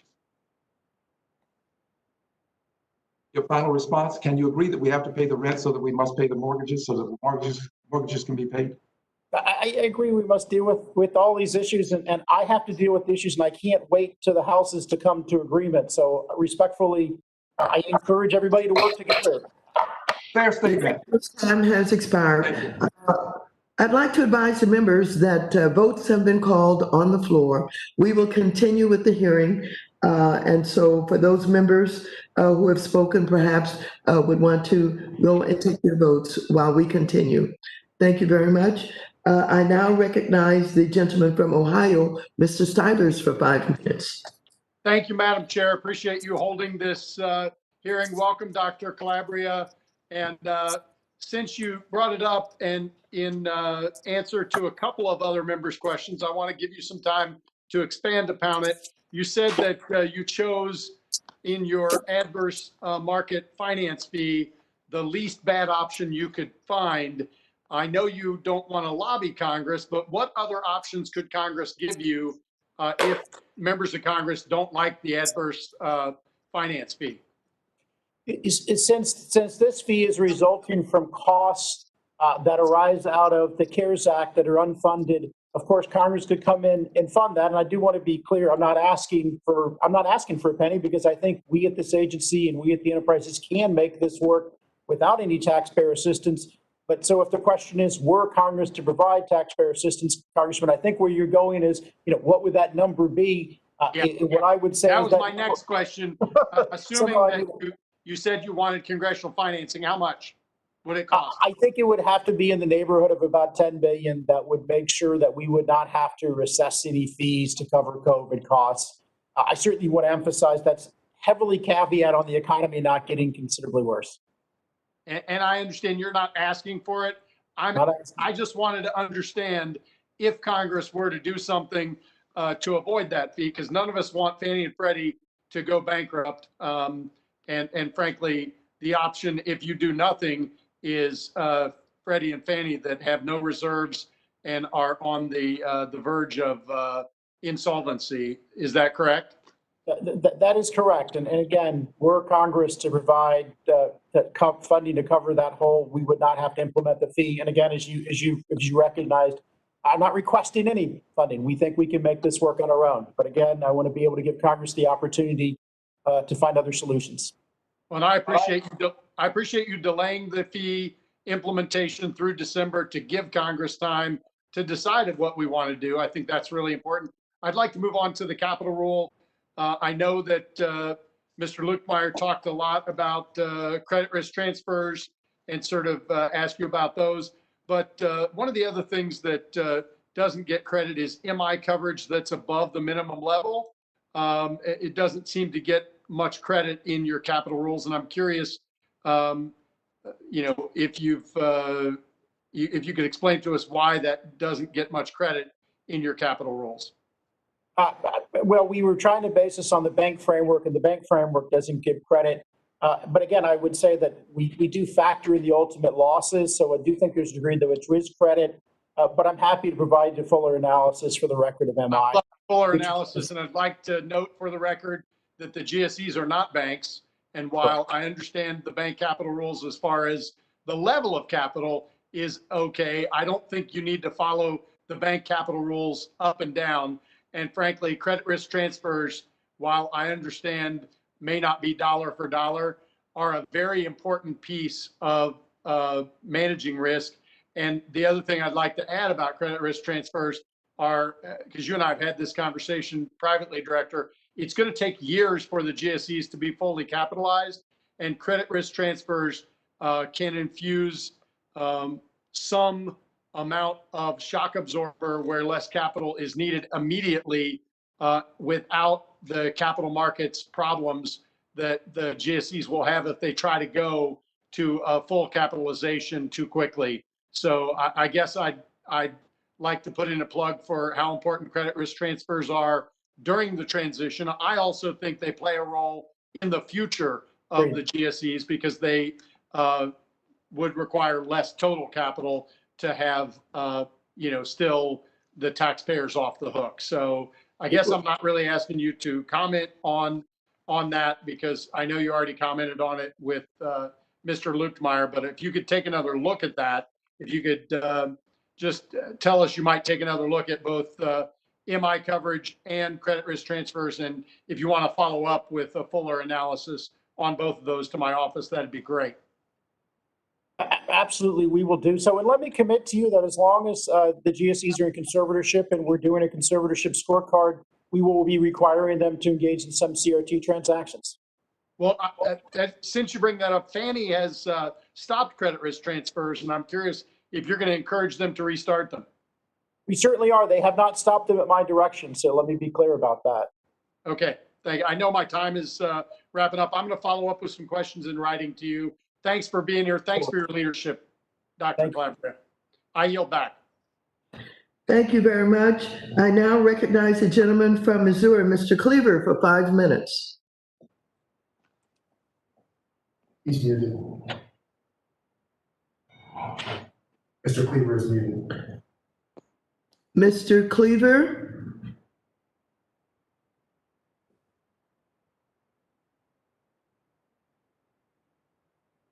I now recognize the gentleman from Missouri, Mr. Cleaver. For 5 minutes, will you unmute? I'm sorry, Madam Chair, I'm sorry. Okay, hear you now. Thank you. All right. Dr. Calabria, are you familiar with Norman Whitfield and Barrett Strong? Not off the top of my head. Well, I didn't expect you to be. I consider myself somewhat of a little amateur historian on Motown. They were big songwriters and wrote a bunch of hits. One of them in 1970 was called Ball of Confusion. And I mention that because I want to talk to you about a couple of things real fast, and I hope that you could deal with them.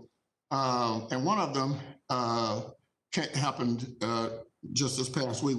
Dan O'Neill, the guy who runs the Missouri Realtors, talked to me about an issue that you've several other members have talked about earlier, and that is with the landlords.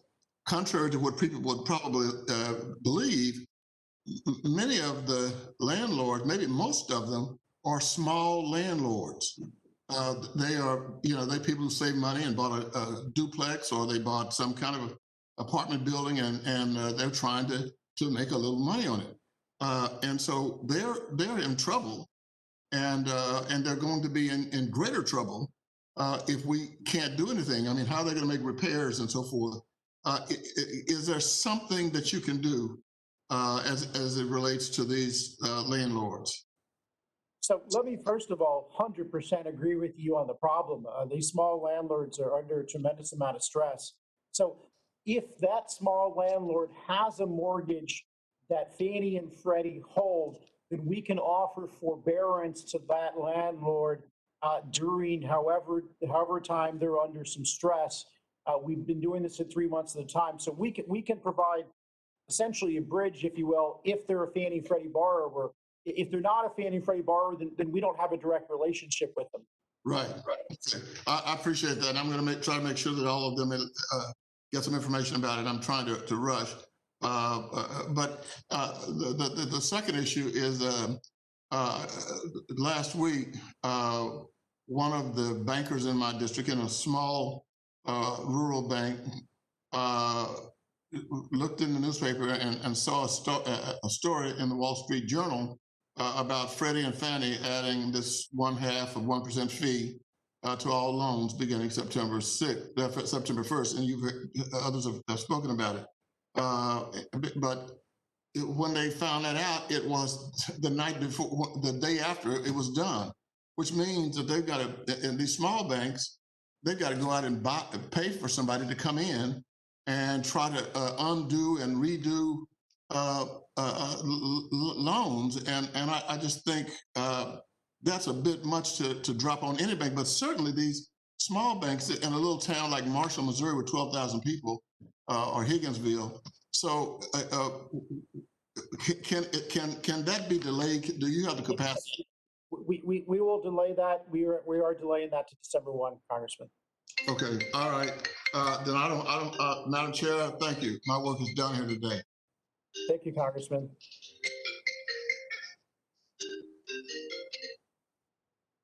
Thank you very much, Mr. Cleaver.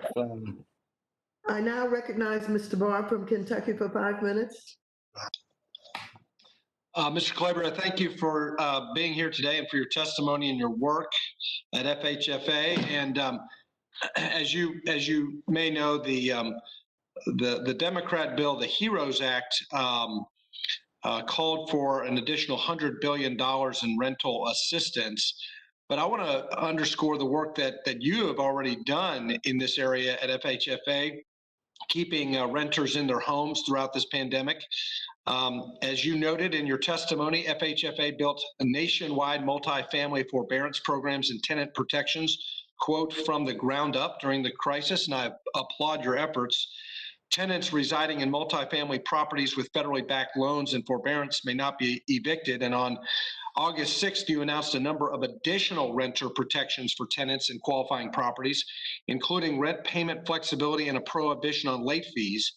You note in your testimony that renters in approximately 170,000 rental units in multifamily housing are eligible for eviction protection, and that FHFA created an online tool that allows tenants to know their options. My question is, to what extent are renters utilizing this online lookup tool that you created to see if they qualify for FHFA renter assistance programs? Congressman, thank you for that. Thank you for that question. Thank you for the remarks. Let me go back and find out whether we can determine the number of unique hits. I think we probably can find how many people have looked. Well, thanks for sharing that. And again, I think that the actions that you all have taken reduce the need for Congress to act.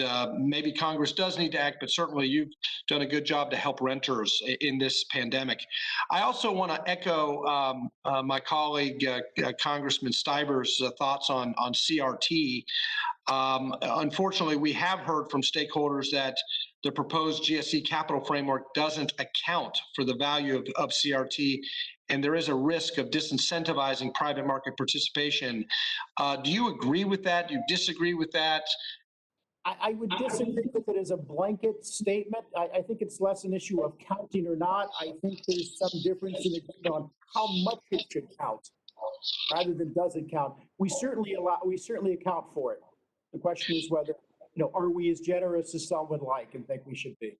Well, thanks. And my colleague, Congressman Stivers, said it very well. I do believe it's a very valuable tool for you all as you attempt to recapitalize the GSEs. FSOC, in December 2019, FSOC announced it would undertake an activities-based approach rather than an entity-based approach when identifying potential systemic risks. During the July 2020 FSOC meeting, FSOC announced it would begin that activities-based review of potential risks posed by the secondary mortgage market. You issued a statement in support of that decision. What observations or suggestions will you bring to FSOC on how to ensure the safety and soundness of the GSEs, particularly considering your view of the market during the pandemic economic challenges? So what I would say, I think as you could understand, given the nature of deliberations within FSOC, that I can tell you today that we have been in conversations with other members of FSOC on these issues. We're examining these issues. I'm very hopeful that there will be a release from FSOC on this issue soon. Do you anticipate any adjustments given the pandemic or the post-pandemic market, adjustments to your proposed GSE capital framework, or are you going to stay the course? I think we're going to stay the course because one of the reasons for a number of the buffers is to essentially account for unquantifiable risk. And at this point, while again, of course, we all hope we don't get another pandemic, there's that the chance of that certainly not zero, but it's extremely hard to quantify within a capital rule. And this is why I think it's so important that we have buffers and we have a leverage ratio that go beyond simply measuring credit risk, because there are so many unaccountable factors, such as the impact of climate, such as the impact of pandemics, that we simply at this point don't have the data to appropriately model and quantify in the right way. Director, thanks for your service. Thanks for your work, especially during these challenging times. And Madam Chairwoman, I'll yield back. Thank you so much, Congressman. Thank you very much, Mr. Barr. I now recognize the gentleman from Connecticut, Mr. Himes, for 5 minutes, and I shall turn the gavel over to Mr. Sherman.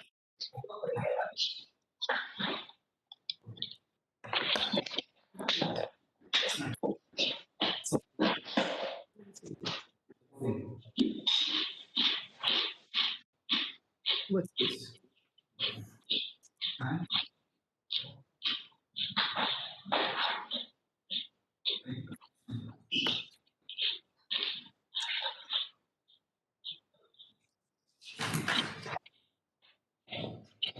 Mr. Himes?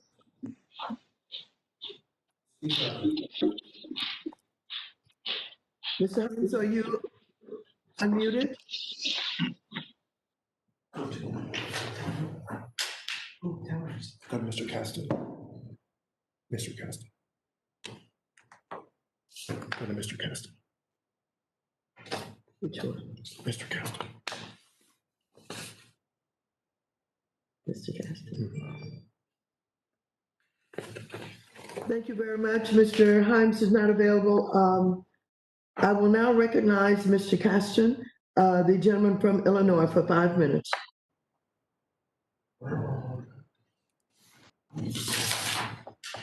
Mr. Caston, are you unmuted?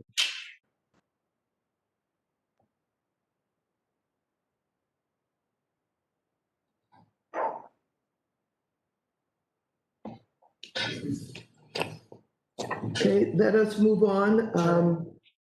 Recess for 5 minutes. Recess for 5 minutes. Mr. Calabria, thank you for your patience. I'm going to call a 5-minute recess. Thank you very much.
applications.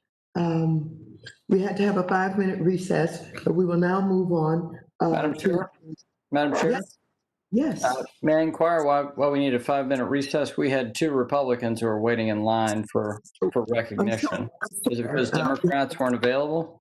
We had an emergency. Thank you. I I appreciate hope you. everyone's okay. I hope it was not a health emergency, but I hope everything's okay. Everything's okay now, Mr. Williams. Thank you. I will now recognize the gentleman from Texas, Mr. Williams, for 5 minutes. Thank you. Thank you for coming before us today in this virtual setting. As many of my Republican colleagues have mentioned today, I appreciate that the FHFA has been one of the most proactive agencies throughout the COVID-19 pandemic. Back in early March, before we passed the CARES Act, you had already suspended evictions and offered forbearance for borrowers with federally backed mortgages. I think these were very productive steps to take when there was such uncertainty surrounding this virus. Now, with that being said, I'm starting to worry about the length that some of these provisions have been in effect. In Texas, where I come from alone, there are 1.7 million single-family rental homes, and a majority of these are owned by mom and pop landlords. By preventing evictions and allowing people to go without paying rent for an extended period, we are shifting the burden from the renter to the landlord. The underlying problem is not being fixed, and someone down the line is not getting paid the money they are rightfully owed. So most of these landlords are not massive companies that are sitting on millions of dollars to cover the cost of owning the property without any rent being collected. A stop in rental income does not mean that landlords suddenly do not need to pay property taxes, for example. Maintenance and repair expenses don't go away, or the mortgage payments are no longer owed every month. So I'm very concerned these second and third order effects could ultimately implicate the GSE's balance sheet if a great deal of mortgage payments are no longer to be paid. So, Mr. Director, again, thank you for being with us today. And I want to get your thoughts on if you think that a national eviction moratorium could introduce safety and soundness issues with the housing system. In other words, what problems are we creating for the apartment owners who have their cash flow interrupted through non-payment of rent? Congressman, thank you for that question. And foremost, let me really emphasize, this is particularly the case for any landlords who are listening. If you have a Fannie or Freddie loan, you are eligible for forbearance as a landlord during this time, in which we can give you some relief if your tenants aren't paid. So I really do want to emphasize, for landlords who have a Fannie and Freddie loan, please contact Fannie and Freddie. Let's get you in a forbearance program. Let's try to provide relief. I do appreciate also that the forbearance program only delays the inevitable, because those mortgage payments will have to be paid back. But, again, I do want to make sure that within the Fannie and Freddie space, those landlords are aware of what their options are to be able to deal with this stress. On the broader question of, we certainly are taking a look at the mortgage market, as has been mentioned. We do essentially have a 2-track housing market now. We have an extremely healthy single-family market, which unfortunately we have a lot of stress on the rental side. And we are concerned, I am concerned that continued stress in the multifamily side particularly ends up being a threat to Fannie and Freddie. We're seeing that in Fannie and Freddie student lending, for instance, is under distress, but fortunately at this point it's not so large as to be systemic, but it is an issue. It's an issue we continue to watch. Thank you. In August, the FHFA proposed their capital framework for Fannie Mae and Freddie Mac. This is an important step to get these enterprises out of the government control and on sound financial footing for the future, which we've talked about. While I think the new framework is a step in the right direction, I was hoping that it would utilize the private sector and the benefits of credit risk transfers to a greater extent. The private sector is willing and able to shield taxpayers from potential losses and reduce volatility if the housing markets take a turn for the worse. So, Mr. Director, can you discuss why the capital credit for CRTs in the new proposal was reduced for the enterprise's capital requirements? Thank you for that question, Congressman. First, let me emphasize that the CRT treatment under the new rule is still considerably more generous than that under the bank treatment. The change from 2018 was fundamentally, in the 2018, there was no perception, no intention of actually raising outside capital. So it was appropriate in the 2018 rule to incentivize CRT, if you will, because there was no additional capital. But moving forward in a world where we expect there to be actual capital built up on Fannie and Freddie balance sheet, we see that CRT should play a more calibrated role. And I do emphasize that I see a role for CRT in the future. I don't see CRT going away, but under some circumstances in the 2018 rule, $1 of capital relief was given for $1 of CRT. And again, because CRT relief only is tied to a specific reference pool, so it's not fungible against all losses, we think it's quite obvious that $1 of CRT is not equal to $1 of capital. So again, the question here is, right, what's the right calibration? We had a listening session last week. We'll continue to talk to people and we'll continue to work on that element of the rule. Thank you for being here today. I yield my time back. Thank you. I will turn the gavel over to Mr. Sherman, and Mr. Hill will be next. Thank you. Thank you, Madam Chair. The gentleman from Arkansas is recognized. Thank you, Mr. Chairman and Madam Chairman. Thank you for the opportunity to be with Director Calabria today on this timely hearing about how FHFA and Fannie Mae and Freddie Mac are handling the pandemic and trying to help our families across this country that are hurting from the coronavirus. Mr. Calabria, could you just give me, let's have a little fact check. Could you tell me what Freddie Mac and Fannie Mae's market share is as you measure it, say for 2019 versus 2008? Well, certainly on the multifamily side, they're just over 40%, about 42% of the market in 2019. I believe on the single family side combined, they're close to about 60% of the market, if I recall correctly. Approximately, and obviously on both those metrics, they are much, much larger than they were in 2008, where they were less than 50% of the market, certainly in the single family, that closer to 40%. And I believe the multifamily book back in 2008 was much closer to, say, 20%. And let me double check the numbers for the record, but off the top of my head, that's my recollection. So they've increased market share in the past few years, is that right? Absolutely, without a doubt. And to Mr. Sherman's point earlier, are the government-sponsored enterprises, Fannie and Freddie, are they private corporations? By statute, they are private corporations. And they were put into conservatorship when? They were put in conservatorship in September 2008. And has the federal government taken any steps to take them out of conservatorship since that time? Well, I have taken steps consistent with my obligations under statute to repair them so that they potentially could exit conservatorship as is required under law. Would you consider them wards of the state right now? Or they're in conservatorship, right? They solely exist because we have a $250 billion line of credit to them. Isn't that right? I mean, I think it's an open legal question. I would certainly say legally they're not wards of the states. Conservatorship, of course, is essentially administrative bankruptcy. Lots of companies go into a bankruptcy court and don't become wards of the state. And of course, bankruptcy judges are employees of the state. So I don't think simply being in conservatorship, I guess I should note the number of court cases specifically on this. And I believe you're the lawyer, not me, but my understanding is of the litigation in this issue that's ruled on whether the conservatorship is governed. Okay, let me move on. I'm not a lawyer, so I don't want a lawyer's answer, but thank you very much. I have one in my family. I'm married to her. One per couple is my view. Did the federal government order these companies to take certain actions to help our families during the pandemic? Yes. And you've talked this morning about the cost of that. What did you just tell Mr. Stivers? What's the approximate cost of these measures? That will be $6 to $15 billion. I sincerely emphasize a number of private institutions such as banks took same sort of forbearance action. So I believe pretty much all the actions that we have taken to help the market during Fannie and Freddie are really what any institution would do, public or private.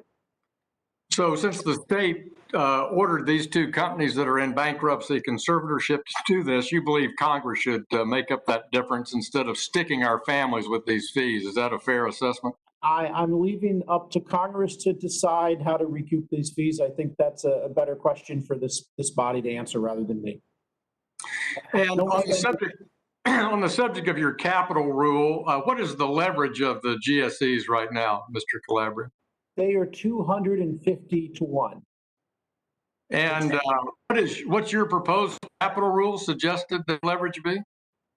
5 to 1, which I will note is twice as leveraged as our largest banks. So to clarify some previous questions, in no way does the capital rule require Fannie and Freddie to hold bank-like levels of capital.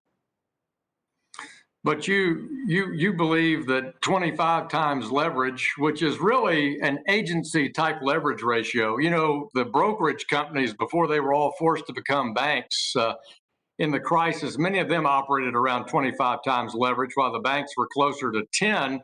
But they were an agency business, not a principal risk business. Are the GSEs taking principal risk? They are taking principal risk. So a 10-time leverage ratio might be more appropriate given that mix of business? I do believe there's an argument for that. Thank you, Mr. Calabria. Appreciate the time. And Madam Chair and Mr. Chair, I yield back. Thank you. Thank you. I'm an optimist and believe that we will, early next year, make Fannie and Freddie government agencies. But I'm a pessimist as to whether we can continue the hearing right now because I've been informed by staff that they would like me to declare a 5-minute recess, and that is what I'm doing.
know Mr. Tipton wanted us to move forward, and it is now my pleasure to recognize Mr. Foster, the gentleman from Illinois.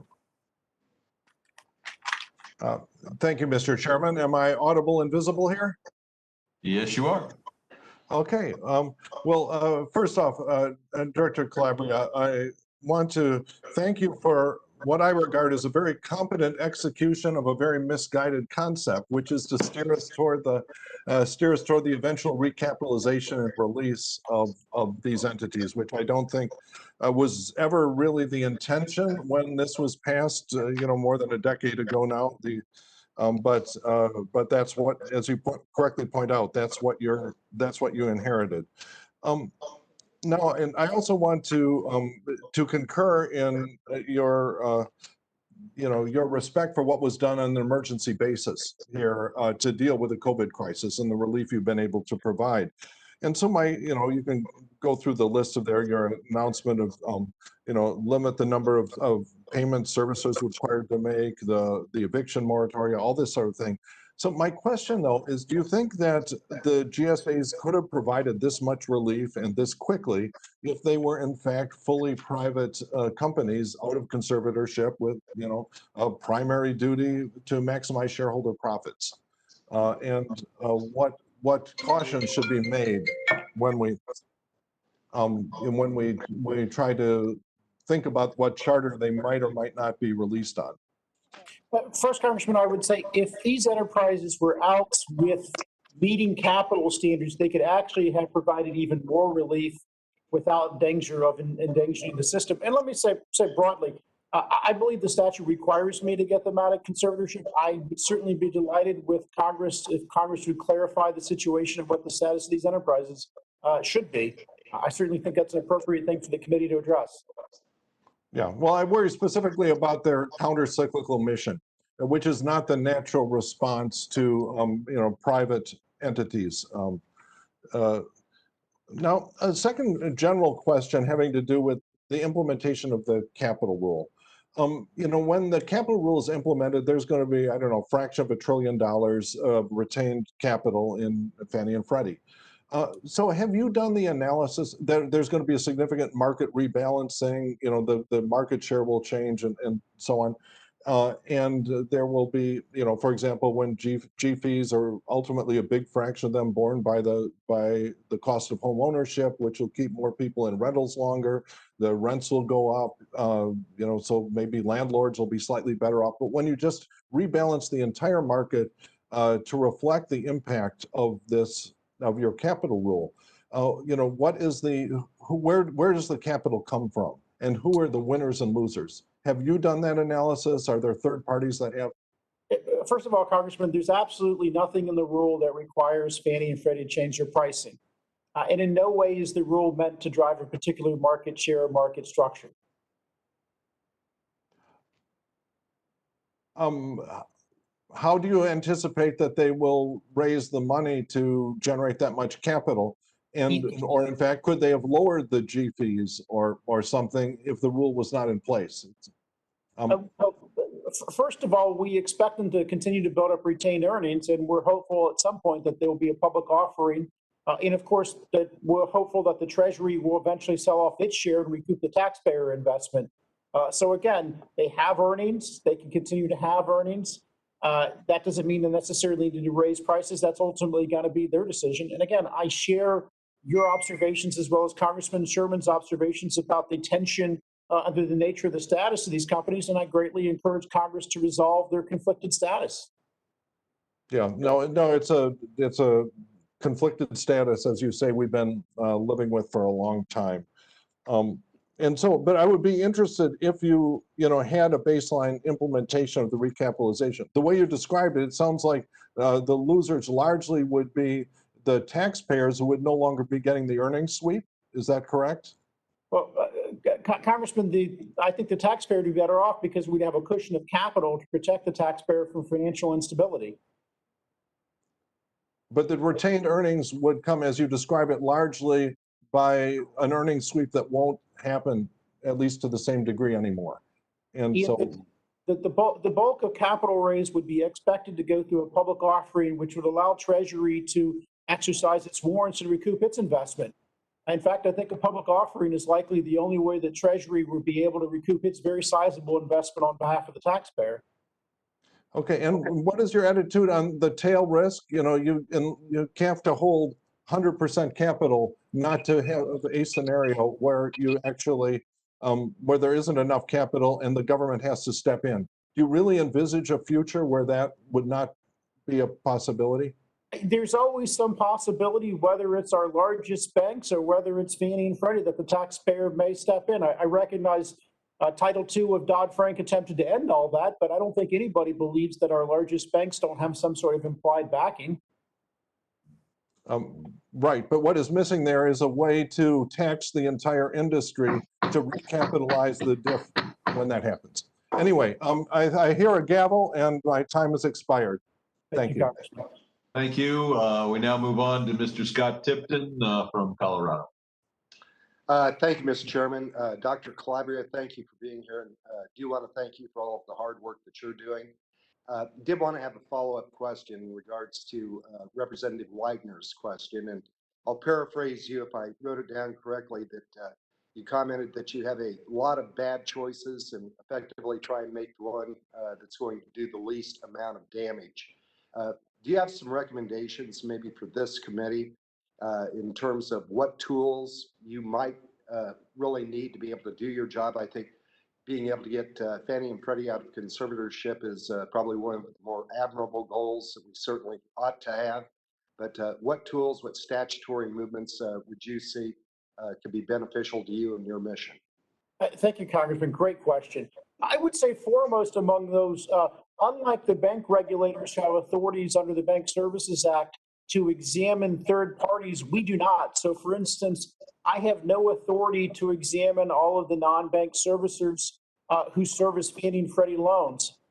Just like the banks, Fannie and Freddie are moving to the cloud. There's potential significant amount of risk about having our mortgage data in the cloud, but I lack the authority, unlike the bank regulators, to go into Amazon Web Services and make sure that that data is actually protected appropriately. So first of all, having third-party exam authority similar to that under the Bank Services Act, I think would be absolutely crucial to avoid further problems. So that's foremost. I would say having additional authority over chartering. I do ultimately believe that what benefits consumers most is competition. I don't ultimately think a duopoly is what benefits consumers. So I think having charter authority so I could bring more competition to this marketplace, I think ultimately what would be most protective of the consumer. Great. Appreciate your thoughts on that. I think we've proven in this country that competition actually works. Absolutely. And to be able to have competitiveness and listening to a couple of my colleagues, and I don't want to misinterpret their comments, but it seems that some are comfortable having conservatorship over Fannie and Freddie. Would you maybe like to explain why is it important for the American taxpayer, for the entities themselves, move out of conservatorship? Well, foremost, I really want to emphasize that the statutory framework is that you either fix them and they exit or you go into receivership. I'll note by contrast, longest ever bank conservatorship was 18 months. This simply is not the statutory framework. So I know that it's often characterized that somehow my objective to get them out of conservatorship, but that's not accurate. I'm just carrying out the law. My objective is to see the law carried out. But more importantly, the process to get them out of conservatorship is the same process that it would take to make them safe and sound. Building up capital, dealing with supervisory concerns, changing the culture at these companies, making them good citizens, good corporate citizens. All of these things that you would need to do to exit a conservatorship are all the things you'd want to do to make sure that they're safe and sound and that they're good actors. Well, you've taken some admirable steps to be able to build up capital prior to COVID-19. I don't know if you've done any analysis in terms of, had you not made those efforts, what would the impacts have been? Thank you, Congressman. It's a great question. I'll remind the committee that when I walked in the door April of 2019, Fannie and Freddie were leveraged 1,000 to 1. No institution survives trouble in 1,000 to 1 leverage. So we were able, in conjunction working with Secretary Mnuchin, to raise the amount of retained capital. So instead of the $6 billion that they had combined coming in, we were able to get them up to about $20 billion. So again, we were able to take some losses, And if we had not been able to do that, we would have been forced to raise these adverse market fees back in the spring, which I think would have been the absolute worst timing. And if we had been able to build even more capital, we could have delayed this even further. So again, I think the process of having built capital from day one that I've been here is appropriate to try to bring some safety and soundness to Fannie and Freddie and to bring some stability to our system. Great. Apologize for the buzzer in the back, but I guess following up a little bit on this, since the pandemic, have your views on the importance of capitalization changed at all, just given the marketplace? If anything, the pandemic has really proven how important it is to have adequate capital, and also how modest we need to be in not thinking that solely risk-based should be solely based on credit risk that you can measure going back. The pandemic, and again, thoughts about climate change and such really emphasize we need to have an adequate buffer of capital that protects us from the unknown. Great. Thank you. With that, I yield back, Mr. Chairman. Appreciate it, Dr. Calabria. Thank you. I'll recognize the gentlelady from New York, Ms. Maloney, Chair of the Government Reform Committee.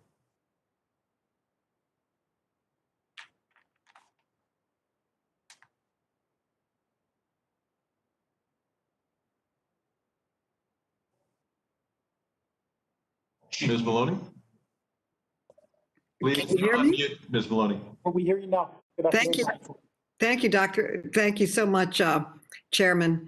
And thank you for your service, Dr. Calabria. And you've stated that one of your top priorities is to release Fannie and Freddie from conservatorship. I think we all agree that we can't keep Fannie and Freddie in conservatorship forever, but we want to make sure they have enough capital and that the right regulatory regime is in place before we release them. I think we need to be very cautious about this. I'm very concerned that the administration is going to rush a number of major decisions before the end of the year, and certainly before January 20th. I think rushing to release Fannie and Freddie before the end of the year would be catastrophic. So with that in mind, can you commit that you will not, under any circumstances, release Fannie and Freddie from conservatorship before the end of the year? Congresswoman, I very much share your concerns. I can't envision a scenario where they would be ready to leave before the end of the year. So I take that as a yes. You've also stated that you hope to have IPOs for Fannie and Freddie in 2021 or 2022, even before they're released from conservatorship. So will you also commit that you will not rush an IPO of either Fannie or Freddie before the end of the year? I promise you, absolutely. This is not calendar dependent. This is process dependent. Under no circumstances would I release them if they were not ready to be released. I can absolutely commit that to you. Okay. And as you know, one of the key missions of Fannie and Freddie is to increase access to credit for underserved communities. However, as Chairwoman Waters and Congressmember Velasquez touched upon earlier, some commentators have argued that your proposed capital rule will harm access to credit for underserved communities by increasing cost for the very borrowers they were chartered to help. Given these concerns, how do you justify a capital rule that would have a disproportionate impact on underserved borrowers? I appreciate the question, Congresswoman. We have yet to see any evidence that the capital rule would have a disproportionate impact on borrowers. In fact, we believe it would disproportionately benefit low-income communities by helping avoid financial crises. As we've repeatedly, painfully learned, it's low-income minority communities who pay the price during financial crises, and this capital rule is meant to avoid financial crises. Well, has FHFA bothered to conduct an analysis of how this rule might impact Black, Latina, and underserved borrower communities? There was an internal fair lending analysis done in regard to the 2018 rule. We made a number of changes in the reproposal. For instance, we eliminated the grids on single borrowers, which disproportionately impacted African-American women, for instance. We also removed the penalty that was on small dollar lending. So we've made a number of changes to the 2018 proposal that the advocacy community requested us to do, as well as in response to the fair lending analysis that we conducted on the rule. Now, 4 days after the national emergency was declared, I led a letter with more than 100 of my colleagues requesting that your agency immediately institute a nationwide moratorium on all foreclosures and evictions from GSE-backed mortgages. The very next day, the FHFA announced it had directed the GSEs to suspend foreclosures and evictions. At the end of July, I requested the FHFA extend its moratoriums again to the end of 2020. At the end of August, the FHFA did just that. Thank you. The GSEs implemented these moratoria and other forbearance programs quickly when millions were at risk of losing their homes. However, the private mortgage markets have struggled to do the same. Do you think that the GSEs could have provided this relief as quickly for fully private companies out of conservatorship? I do. I believe they could have provided it more quickly. I believe they actually could have been more supportive because they would have had the capital to absorb even more losses. So I do think it's a fully capitalized set of private companies, which of course there are private companies today. But I believe if they had capital, they could move far more quickly.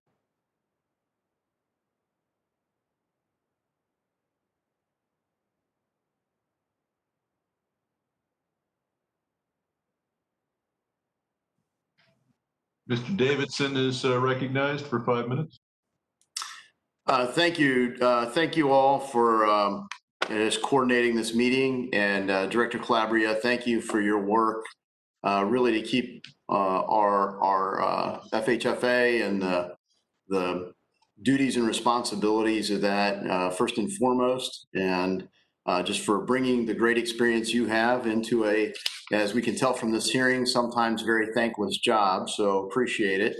You know, a lot of the things that you oversee are things that the private sector market, the free market, wouldn't actually create some of these products, right? So I guess I'm curious if you could list a few of those things that you do that the federal government has decided, you know, we really think it's important to have these programs.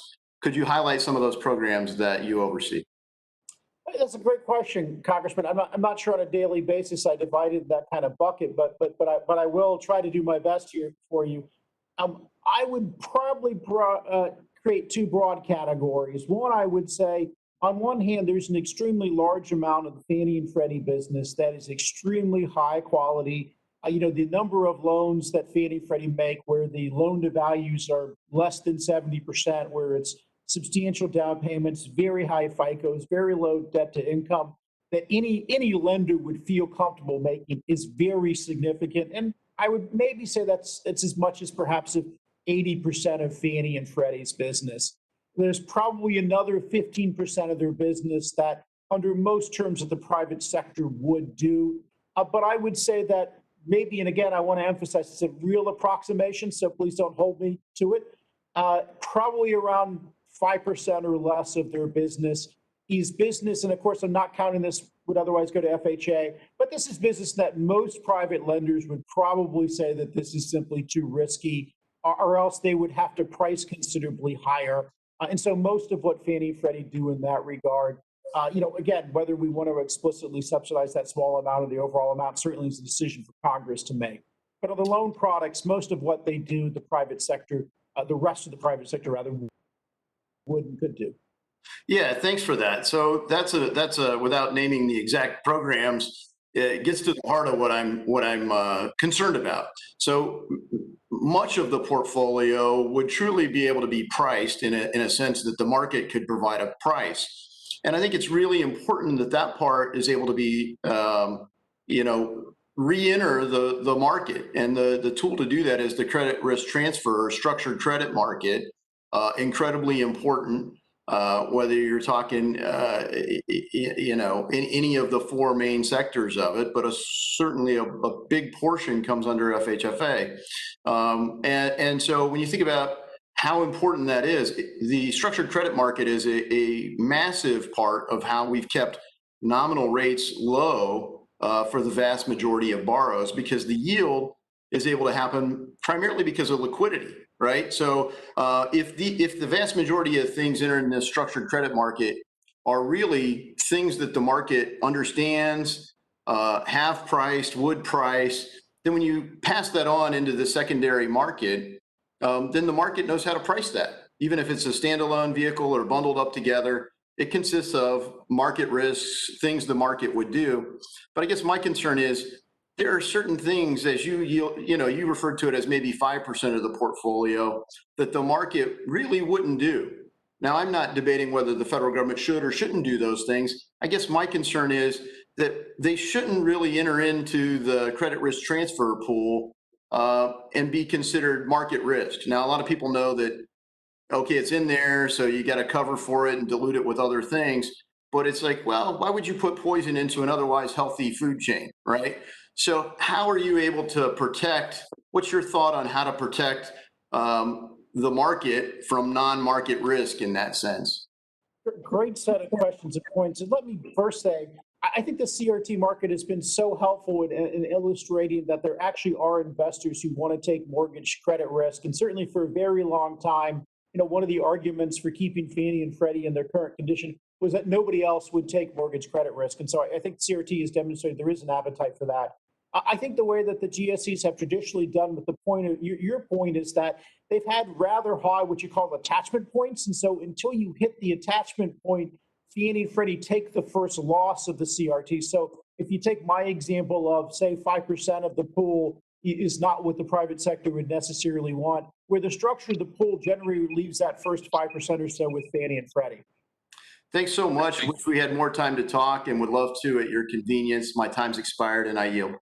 Absolutely. Thank you. I now recognize my fellow Californian, Mr. Vargas.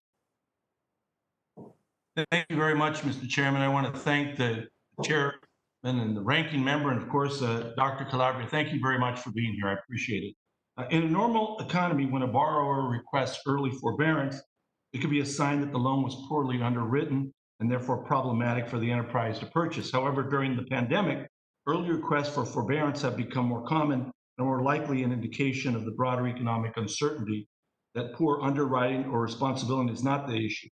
Ultimately, FHFA seemed to agree with this reasoning and allowed Fannie and Freddie to purchase some loans that entered into early forbearance. In fact, as FHFA's 2019 report to Congress states, quote, purchases of these previously ineligible loans help provide liquidity to mortgage markets and allow originators to continue lending. Could you explain that to us, Dr. Calabria? Thank you, Congressman. And let me first say, I hope that you and your family have not been adversely impacted by the fires, and that we are monitoring that situation as it impacts the mortgage market. But more directly to the point, prior to COVID, if a loan had entered forbearance or any sort of delinquency after closing, but yet before delivery, because it's important to keep in mind, it's not a Fannie and Freddie loan until it's purchased. So it's not a Fannie and Freddie loan at closing, it's a Fannie and Freddie loan at delivery. And so historically, Fannie and Freddie have just refused to buy those loans at all. And so when COVID hit, of course, a number of lenders, originators, particularly those who are like nonprofits such as state housing finance agencies, were telling us that they were unable to keep those loans. And so we wanted to provide a source of liquidity, but we also wanted to make sure that large portfolio lenders such as the Wells Fargos of the world couldn't just move all the loans off their portfolio onto Fannie and Freddie and transfer the risk to us. So we wanted to be able to price this in a way so that we're providing liquidity, but we're not encouraging people to move risk to us. And our legal analysis was that we calculated what the decline in the value of the loan was, because let me say it's a broader issue. We're not intentionally supposed to overpay for loans or take losses. And so we priced this in a way where, essentially it was meant to be, if you will, a buyer of last resort so we could provide liquidity when it was needed. So I didn't want to interrupt you, but when you say price, are you talking about the 500 to 700 Yes, I am. points? Okay. So how does, in doing that, that is putting the burden obviously on that loan. Could you explain that a little bit?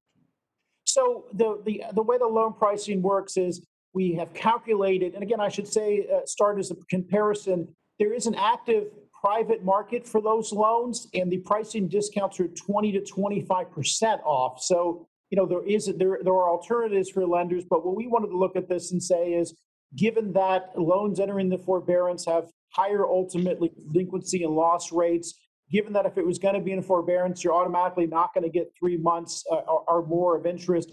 We had to calculate what the loss in value was. So again, let me emphasize, it's historically always been the case that anything that it negatively impacts the loan between closing and delivery is a risk borne by the lender. So that's always been the case. We wanted to respect that. The lenders are not Fannie and Freddie employees. They don't work for me. Ultimately, we wanted to be able to price the decline, and that's what we did. So quite frankly, just to be clear, it's not a penalty. It really is just the loan is only worth this now. So no, I understand. Okay, and I'd like to continue to work on that. And again, I appreciate you speaking to that. I do want to ask you this question because you. Hello, this is Brad. And I don't think my time is expired. I do want to ask you this. The issue of climate change, you asked about my family. Thank you. My family's fine, and I do appreciate that. But do you believe in climate change? I believe it represents a significant probabilistic risk that we at financial regulators need to account for it. Okay, because I know I was in insurance for a while, and they certainly believe in it. The actuaries do, and I do think we have to prepare ourselves for that. I mean, I don't think that the fires in California and in the West and these larger hurricanes that we have are accident. I believe it's climate change. And I do have to say, I have a few seconds left, that I am very happy that people are starting to talk about that. I used to talk about that all the time, and Republicans said it's a fake thing, it's a hoax, it's actually a Chinese hoax. It's not. It's real. It's urgent. And I think people like yourself that I believe believes in science really need to take a look at this and say, how can we act as a nation to protect our people and especially protect poor people who are mostly affected by climate change? Because I do think the people that are poor are going to be the ones that are affected the most. But again, I thank you very much, and I would like to continue to work on forbearance. Thank you, sir. Thank you for being here. Thank you. Time's expired.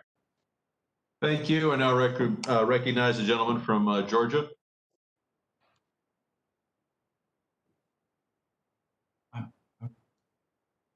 Mr. Loudermilk, are you there? The gentleman from Georgia is recognized.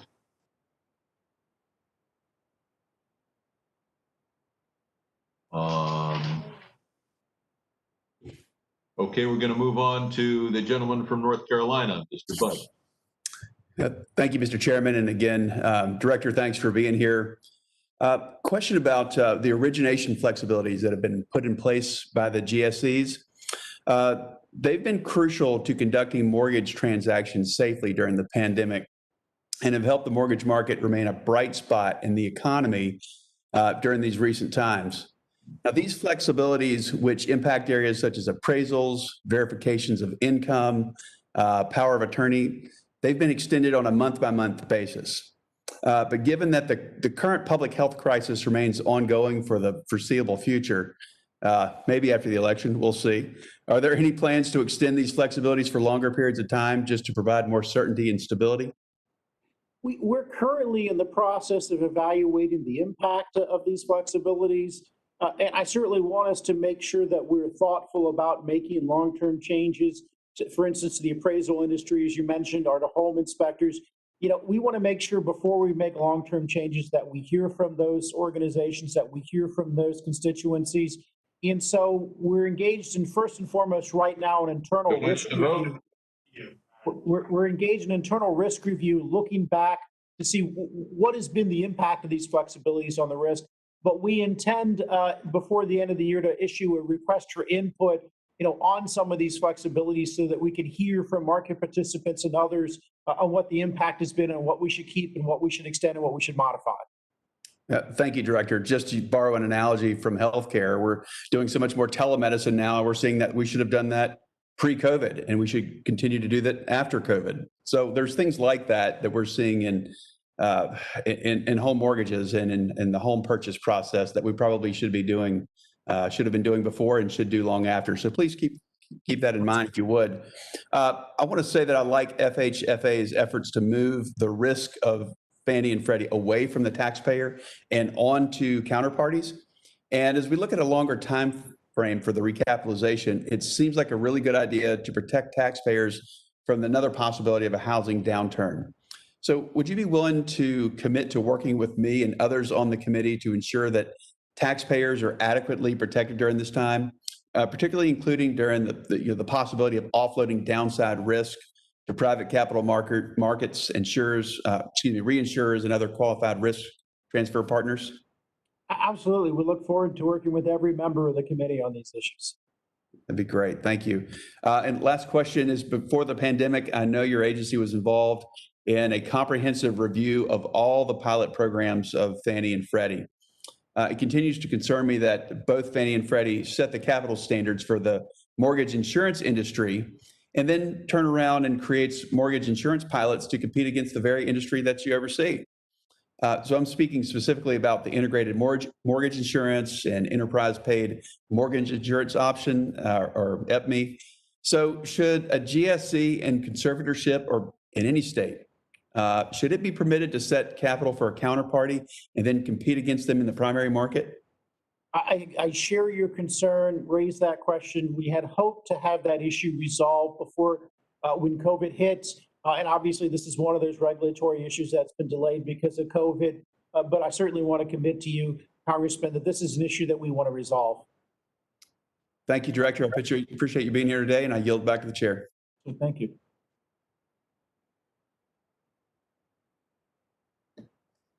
Thank you very much, Mr. Sherman. And I now recognize the gentlelady from Ohio, Ms. Tlaib. Michigan, I'm sorry. Thank you. That's okay. You're going to get a lot of people that are going to get a lot upset in Michigan, Ohio. But thank you, Madam Chair.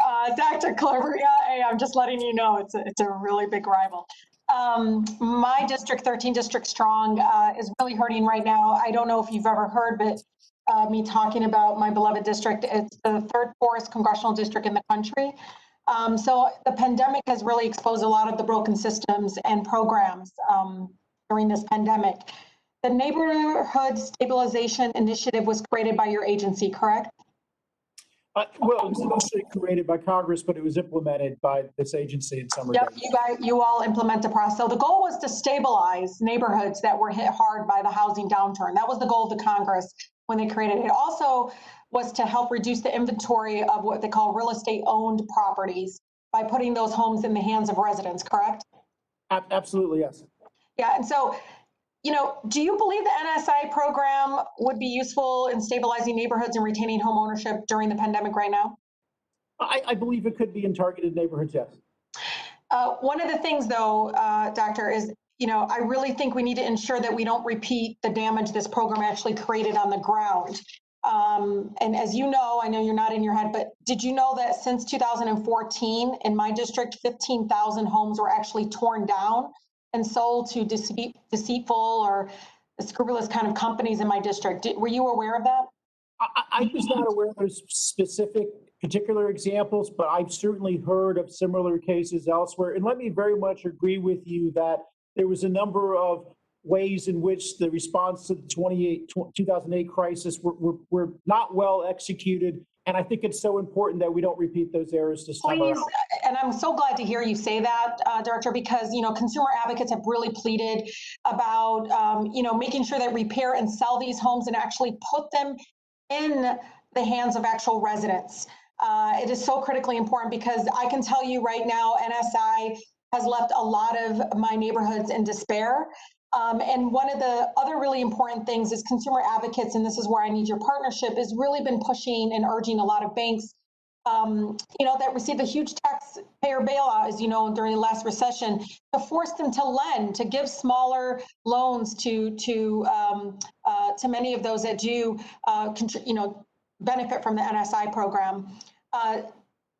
Also, I think it's really important, and this is something that is a really serious question, Director, to ensure that families can save money on their rent and to really help the working class America recover from the pain of this crisis. And it's still, we don't really even know what that's going to look like on the ground. Your agency needs to ensure that RE properties are getting in the hands of affordable housing nonprofits. How are you ensuring that happens? Because that's one thing that went wrong, as you know. Vision, a company that willfully ignored their responsibility as owners and landlords, was able to buy thousands of REO properties for Fannie Mae and I think they continue to hold some of those properties. What are we doing to make sure, again, we're not repeating those mistakes that really hurt our families? Agreed, and that is really such an important issue. As you know, before I arrived, there was also some Fannie financing of some of these investment funds that were buying buying foreclosed properties when they could, of course, gone to homeowners. So we're currently conducting a review, particularly of the issue of the vacant properties, which we know can be so devastating to communities. So we want to make sure we don't repeat those errors. One of the things I impressed upon our staff when I came in the door last year was we need to make sure the servicing side of this is up and running and that we don't repeat those problems. So we're certainly looking at some of these things. We certainly want to make sure that we can work with nonprofits when it makes sense. We want to make sure that we're not leaving vacant properties that are just, being a blight on the neighborhood, that we are addressing those as soon as we can. And hopefully we can avoid a number of the problems that happened last time around. So I think, and you have a partner in me, I would like a follow-up by your agency on what specific measures your agency is taking to prevent other companies from buying homes from Fannie Mae, from dodging state laws, endangering tenants, and promoting abusive lease-to-own schemes, which, Chairwoman Waters and I are trying to deal with now. Can you follow up with our office specifics on what are those measures are? Because you can review, I can tell you, it's gonna come back saying, we didn't do our due diligence to making sure this program was as it was intended by Congress to help stabilize neighborhoods. Congresswoman, let me commit to you and every member of the committee, I have no tolerance for Fannie and Freddie partnering with bad actors. Anytime anybody on this committee points me toward a bad actor, we will take a look at it and we will try to deal with it the best we can. Thank you, and I yield. Thank you very much. I will now recognize the gentleman from Tennessee, Mr. Kustoff, for 5 minutes. Thank you, Chairwoman. Thank you, Director, for testifying today. Last November, you spoke at the Conference of State Bank Supervisors Summit, and you speculated, I believe, that the GSEs could be ready to exit conservatorship. I think you said at that time by 2022 or 2023. Obviously, the world's changed. I think we all understand that and appreciate it. Can you talk about whether that projection is still on track, and if not, why? So let me first emphasize that my view is, and I somewhat relayed this to Congresswoman Maloney in our back and forth, was that this is process-driven, not calendar-driven. And when I made those statements, I believe I said at that time that these were approximations, and so would be driven by again, they won't get out until they're ready to get out. But let me, if I can put a date around it in terms of delay, I think we've probably been delayed 4 to 6 months.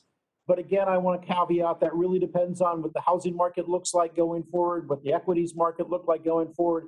So certainly a lot of unknowns, but Congressman, what I think you should really take away is, we're going to make sure that they're not going to leave until they're ready to leave. We've got a lot to accomplish for them to get out.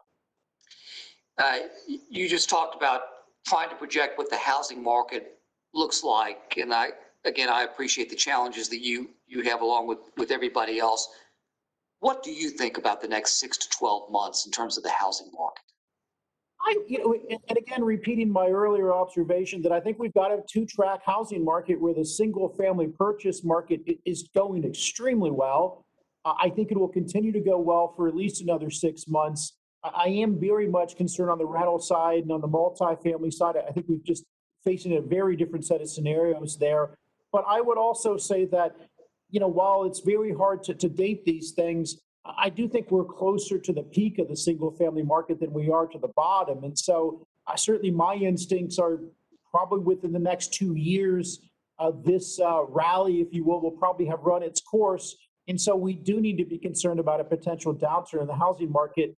The housing market does have a tendency after long runs to revert itself. And so we do need to make sure that Fannie, Freddie, borrowers, lenders are all prepared for a potential stress environment in the housing market at some point. As to that point, and I know you've been testifying, we've been in our hearing, but the Federal Reserve Chairman today, back now, is talking about interest rates, projecting interest rates, and that they're going to remain low, close to zero, at least for the next couple of years. Does that affect your projections of the housing market itself? Certainly, we certainly take into consideration the Fed's projections. And of course, I think if you ask the chairman, Powell, I think he would say, it's hard to have much certainty, too far out. And that's the same here. And while I certainly hope for the best, I think my role as a prudential regulator is to plan for the worst, which of course I hope never happens. And again, as I've mentioned, there are a lot of unknown risks, and I think we just need to be prepared for those. Thank you. In terms of the Fannie Mae and Freddie Mac suspending bulk purchases of seasoned mortgages or mortgages that have been held on the balance sheet for over a year, my understanding was that the suspension was initially going to expire a couple of months ago, June 30th. The suspension is still active. I don't believe that FHFA or the GSEs have provided any guidance regarding how long the suspension will last. Can you give guidance? We're not at this point where we can give a date, but I'd be happy to work with you and other members of the committee to give you some background.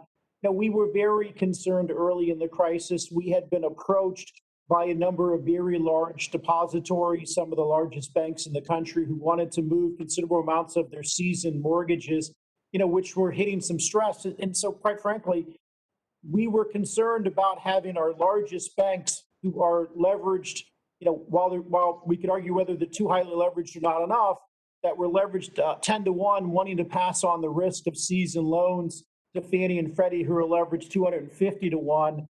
And so we certainly just wanted to make sure that these large institutions weren't using this as an opportunity to transfer the risk. But Congressman, I do recognize that there's some smaller institutions that this has inadvertently impacted, and we would be happy to work with you on some modifications to try to facilitate liquidity to smaller institutions. Thank you, Director, and I yield back. Thank you very much. I now recognize the gentleman from Florida, Mr. Lawson, for 5 minutes.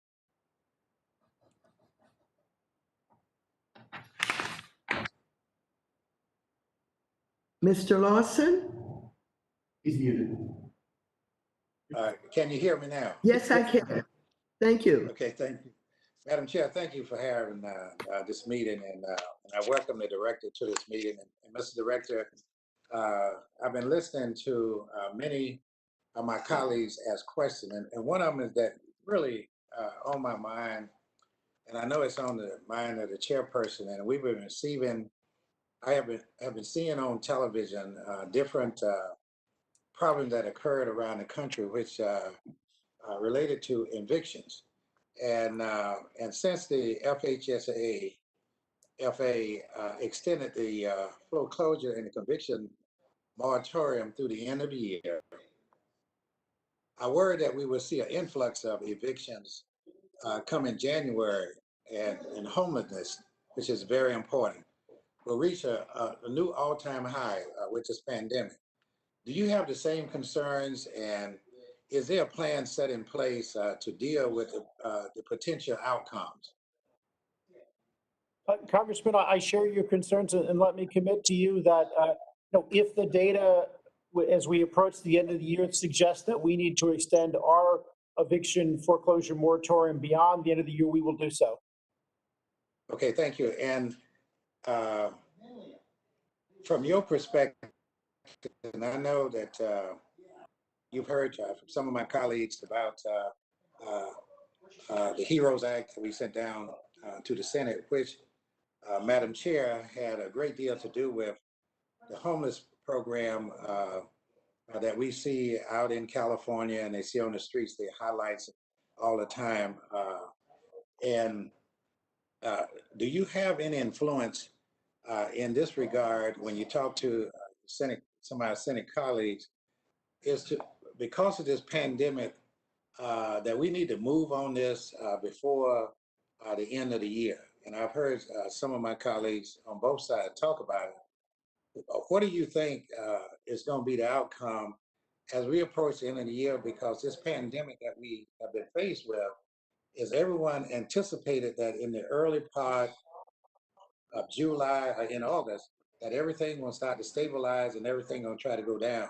How do y'all approach that? So, Congressman, just a reminder for members of the committee, I am an independent regulator.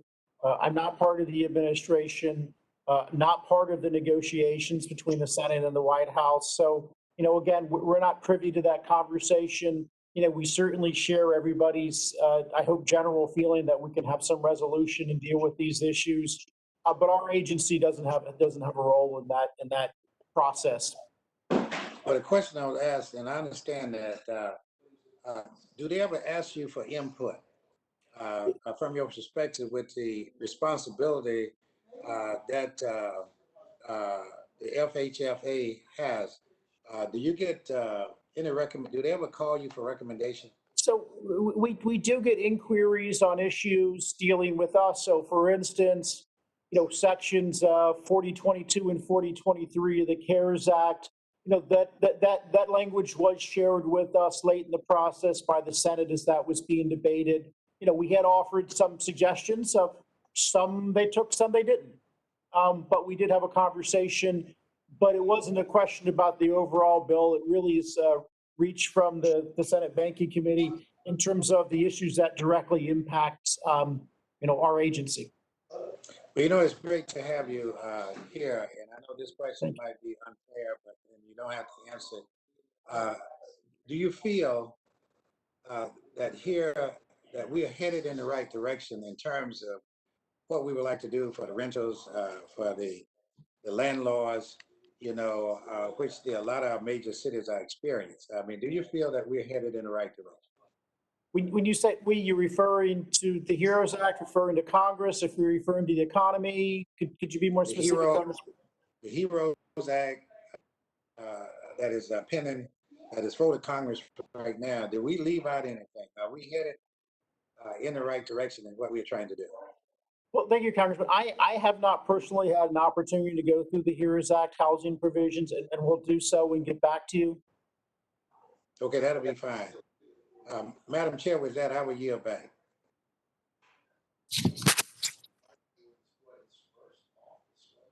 Thank you very much, Mr. Lawson.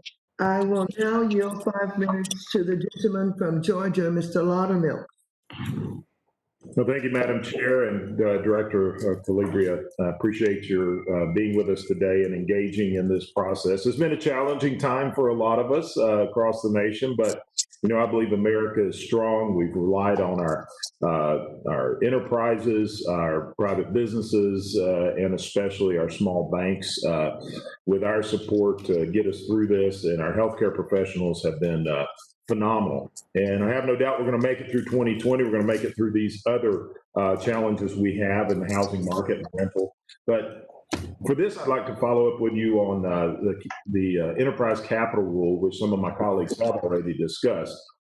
My concerns are that the rule would reduce the capital benefits and other incentives for the GSEs to engage in credit risk transfers, which is a good way to reduce the risk to taxpayers. You mentioned to Mr. Lukemeyer that you support the CRT and that the GSEs will continue to do CRT regardless of how the final capital rule turns out.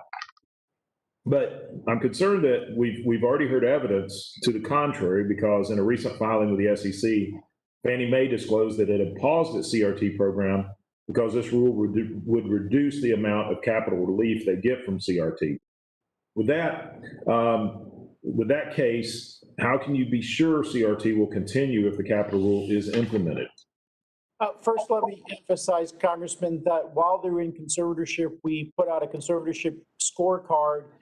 And so I guess I put it this way, we'll be mandating that Fannie continue to do CRT during conservatorship. And because the compensation of their executives depend on them getting the scorecard, I strongly believe, I suspect they'll be incentivized to do so. Okay. Is the FHFA incentivizing Fannie Mae and Freddie Mac to return to pre-financial crisis behavior with this rule? That's a concern.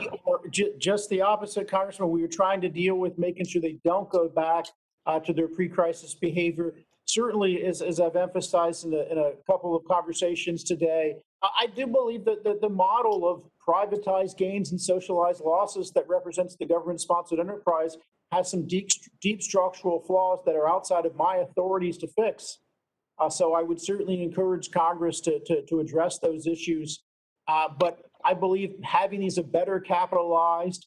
Lastly, I would also add, this is a little less visible, but I would really emphasize it because it's such a big part of this. Fannie and Freddie have some of what I would consider some of the worst corporate cultures I've ever seen in corporate America. And fixing that is a fundamental prerequisite to getting out of conservatorship. These companies must be good corporate citizens if they are to exit conservatorship.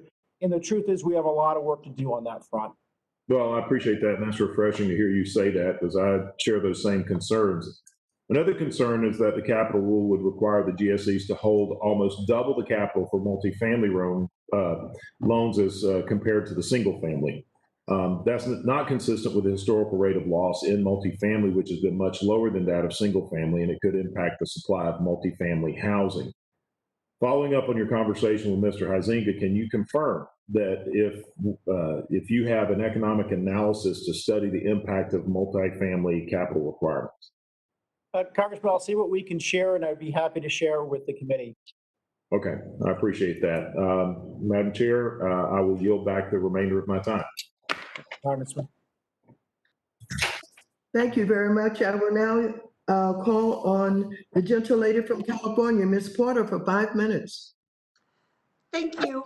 Mr. Calabria, you're here today before this committee to explain why the agency that you are in charge of, FHFA, needs to charge an additional fee to homeowners who want to refinance their mortgage during the pandemic. And as I understand it, you've said you need to do this because the coronavirus pandemic is costing your agency money. And there's money that you said is going to come from loan losses, money from foreclosure moratorium losses, money from servicer compensation. My question for you is, wouldn't homeowners would actually save money by refinancing their mortgages, yes? Let me clarify, this isn't costing our agency anything. It's costing Fannie and Freddie. We're two distinct things. We're not Fannie and Freddie, we're FHFA. Fannie and Freddie requested these fees. They said they would be distressed if they wouldn't. Obviously, a refinancing improves borrowers in a better situation. But again, I want to emphasize, nobody's payment goes up because of this.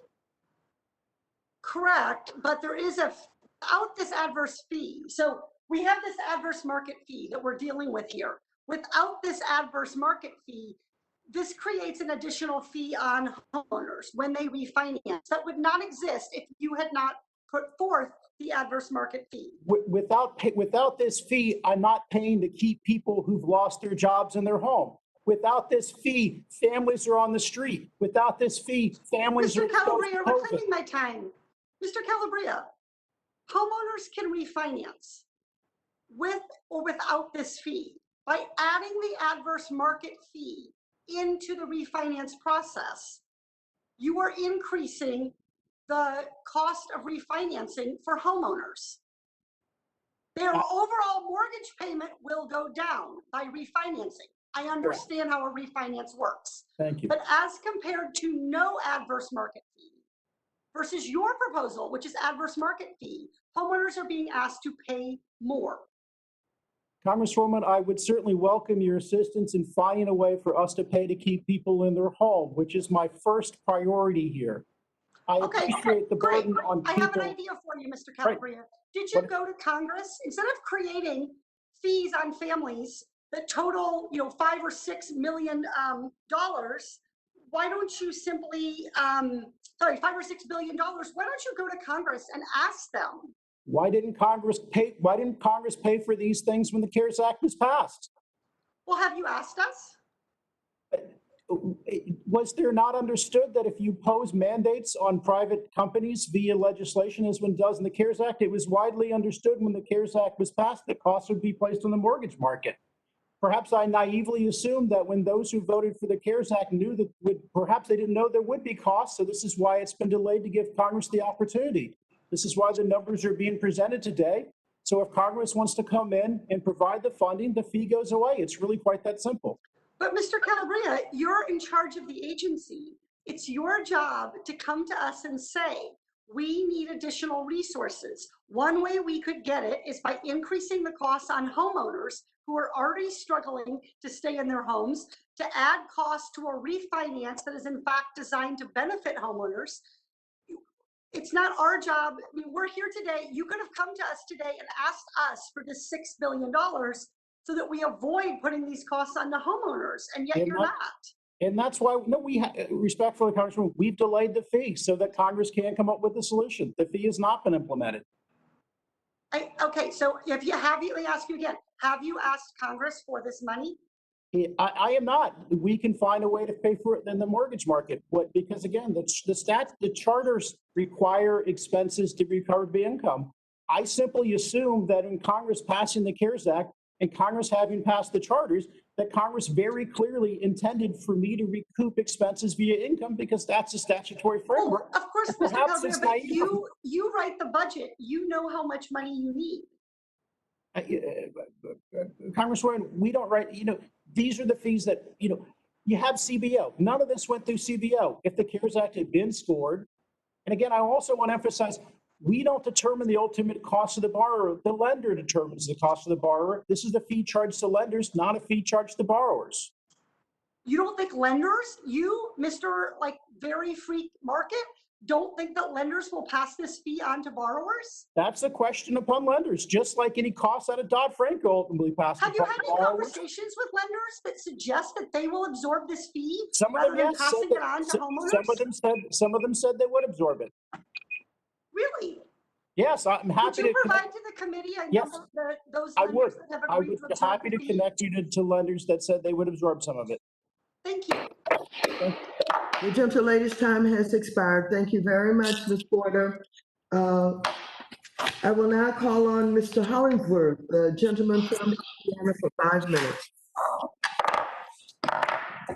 Good afternoon, Director Calabria. I really appreciate you being here and appreciate the time that you've invested to talk about some of these very important issues. I know that a lot of language has been thrown at you today and a lot of adversarial conversations have been had. I wanted to just maybe step back from some of those conversations and get at the underlying construct by which we put this fee into place. And so as you've articulated both in your testimony and several times today, that there are $6 to $10 billion in real costs that the enterprises expect to incur on account of COVID-19.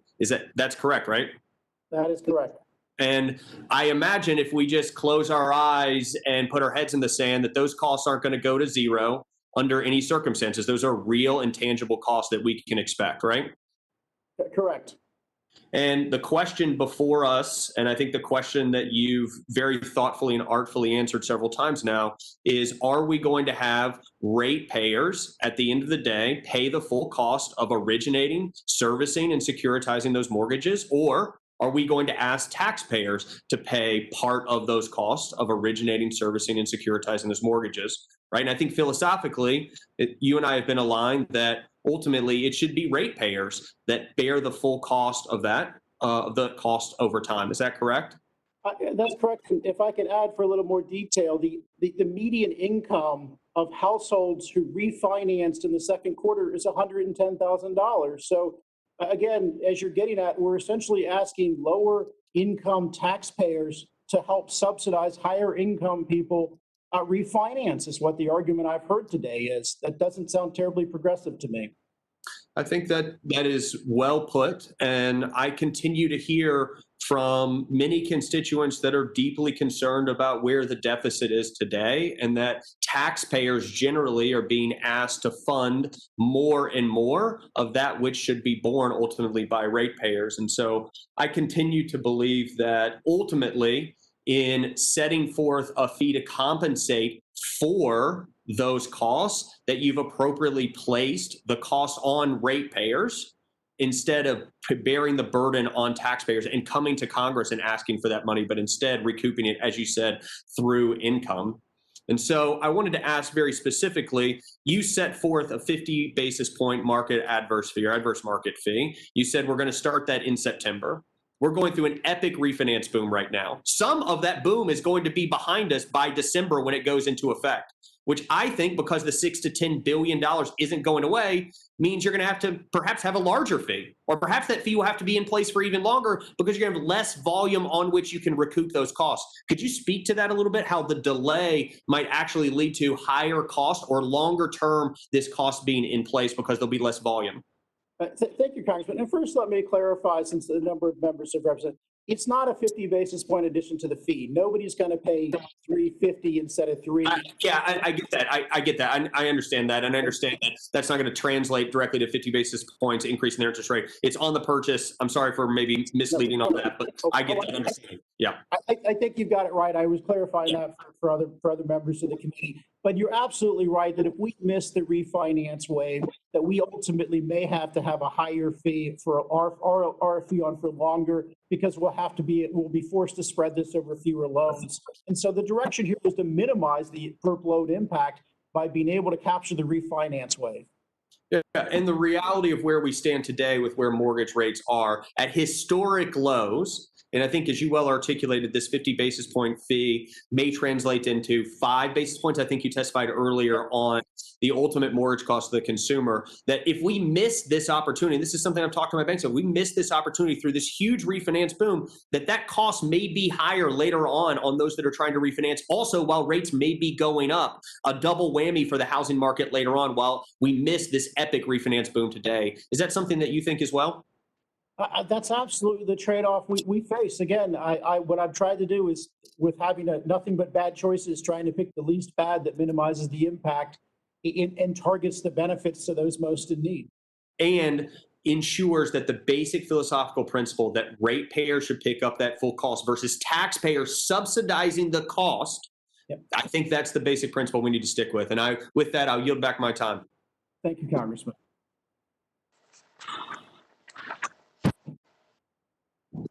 Thank you very much. I now recognize the gentlelady from Iowa, Ms. Acne, for 5 minutes. Thank you, Chairwoman, and thank you, Director Calabria, for being here. Very much appreciate it. I want to talk a little bit about how renters have been protected during this pandemic. As you're fully aware, we have a new eviction moratorium from the CDC that's intended to protect eligible renters in basically all properties. I think we all know that that's a temporary measure that unfortunately will still leave people owing money, rent money on January 1st with no ability to pay for that. But I'm going to continue to support rental assistance for people to provide a long-term solution to this problem. But for now, I want to take a look at how things have gone so far. We're already seeing reports of legal challenges to the CDC moratorium, as well as landlords illegally refusing to accept declarations from renters. Obviously, that's a major problem, one we're going to have to look at moving forward, but it brings me to some issues that we're seeing with the moratorium under the CARES Act. Hundreds of Iowa families have been kicked out of their homes, unfortunately, and at least 10% of these were done illegally in violation of the states or federal moratorium. Now, the CARES Act created a 120-day moratorium on evictions for federally backed properties. Director, can you outline what properties that protection covered? Thank you, Congresswoman. Let me say before we get a question, I very much share your concern, and do want to emphasize that renters, that particularly landlords facing stress, if they've got a Fannie and Freddie loan, they should reach out to us so we can get them in forbearance and provide some relief. In terms of the authorities that we have to provide a moratorium on eviction, we can only stop eviction on foreclosures in properties that we actually own, essentially the Fannie Freddie ROE.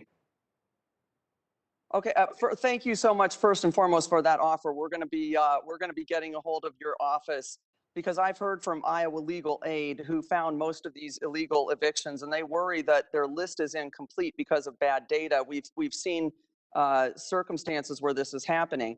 They can pretty much find everything that's backed by the VA and the FHA, but they are struggling with the lookup tools from Fannie Mae and Freddie Mac. It's just not giving them what they need. Those are not only difficult to use, but they're very incomplete, which is the biggest part of the problem, missing some properties that should have been covered. So instead of being able to quickly check the property to help a renter facing eviction, now they're spending their time searching these records, which means they can't help people as quickly as they need to in a really difficult time. This kind of thing, of course, allowed landlords to go ahead and file illegal evictions because it makes it easier for them to get away with it. So Director Calabria, I'm just hoping, can you commit to making sure that Fannie Mae and get these tools working properly so that we can get the transparency that America renters need? We are, and one I'll mention that I think will be particularly impactful is we've recently revamped the search engines. So unlike the single family program where if you're an owner, you enter your social security number, which is obviously unique so they can find the mortgage. Unfortunately, so if you think about it, if a renter lives in a property that's called something like, Gardens Manor, and they search Gardens apartment, they may not find it. So what we've done is set this up so the renter can now search by zip code, and they'll get a list of all the Fannie Freddie rentals in their zip code. And so again, I would really emphasize, as you know, we set this lookup tool up for the first time in this crisis. And I would be the first to say, was it perfect when it went out? No, but we thought it was better to have something, that was 80% correct than have nothing at all. And we continue to have updates on that, and we'll continue to try to make sure we can get it to 100%. Please let me know what you're looking at for 100%, what kind of timeline that is. We literally have people being kicked out on the street because of the inaccuracy of the tools and the inability for people to get that information. I have many examples that I could go into, but they're long stories, unfortunately, sad long stories. I did want to mention too, and I appreciate you working on that, so thank you so much, but I'm a little disappointed that making sure renters knew if they were protected wasn't the biggest focus of your organization, and that instead there was a lot of effort put into the capital proposal that was put out in May in the middle of this crisis, as we've been trying to focus everything on helping people during this crisis. We've talked a little bit about that today. The standards you put out in May would be questionable even in good times, but during a crisis like this, it seems almost disconnected with the realities that people in the economy need. Raising the cost of the average mortgage by $350 a year, which is, Fannie and Freddie both say is basically what's going to happen, is not what we need during this crisis. So I'd urge you to reconsider the proposal. I've heard the conversation today, but given the impact that this can have on our economy and our families' ability to pay their bills and own their home, I hope you reconsider. Thank you so much. My time is out. I yield back.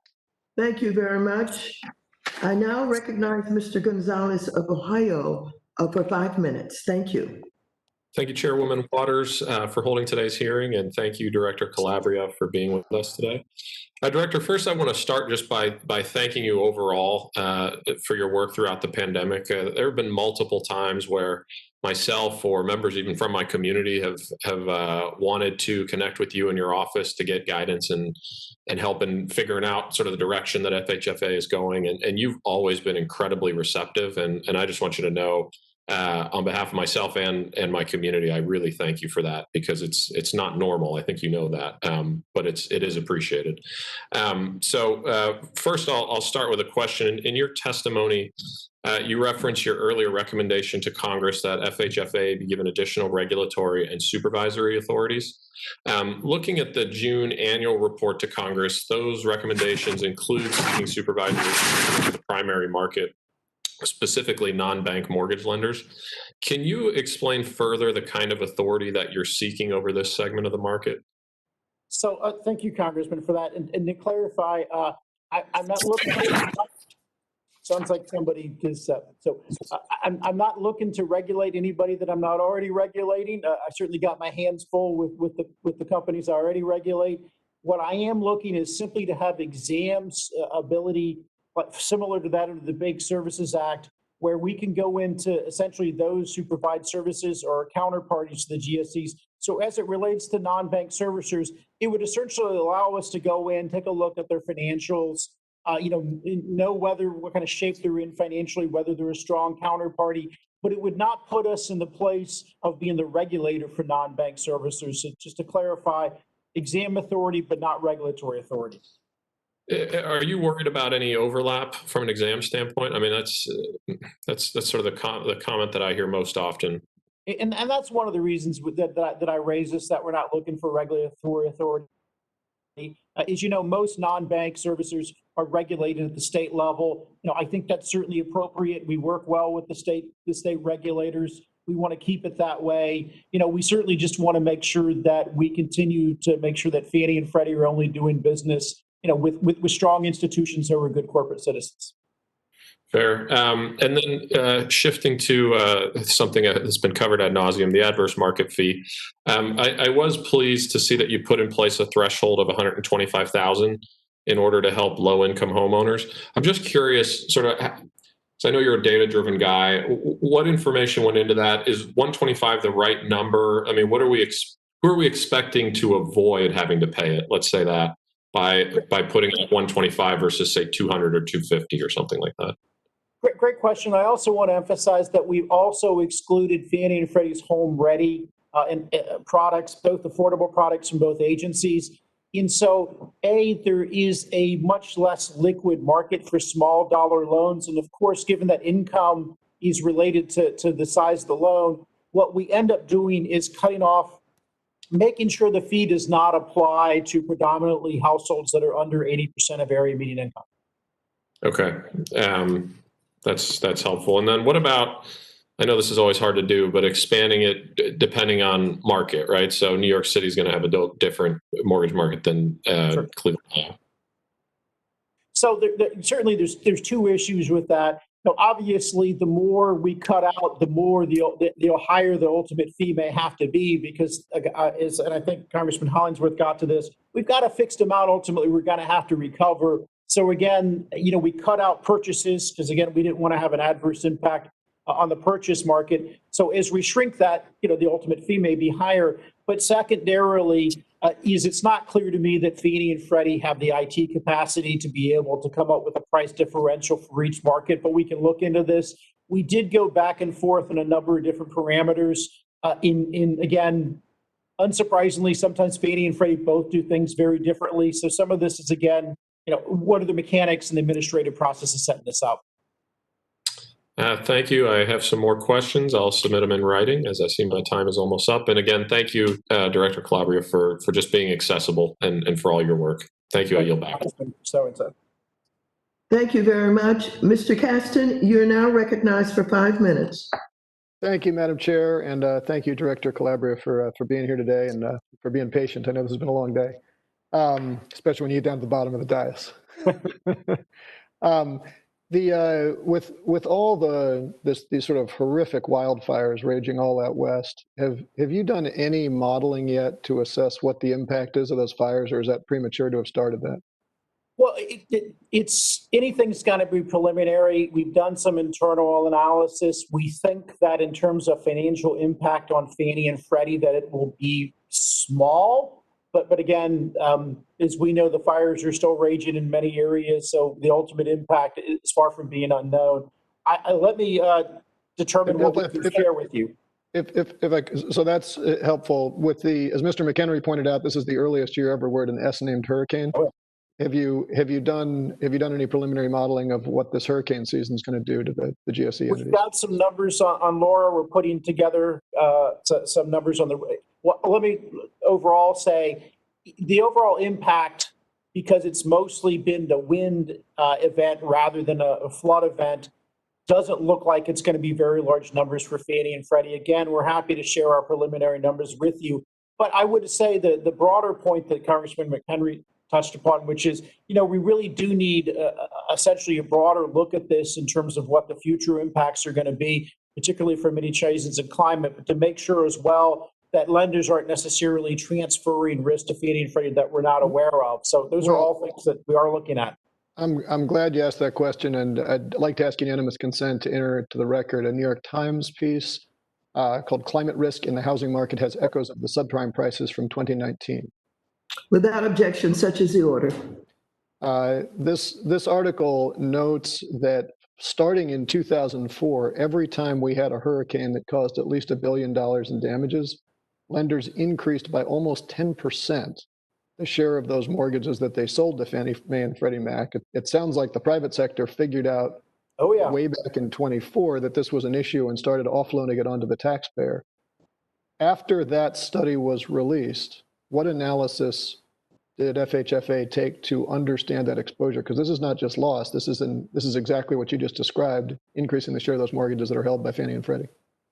But let me first say, having read the article as well as having read the underlying research, I broadly share. I might, take an issue here or there with maybe some of the methodology, but I broadly share the qualitative conclusion of the article and the underlying research.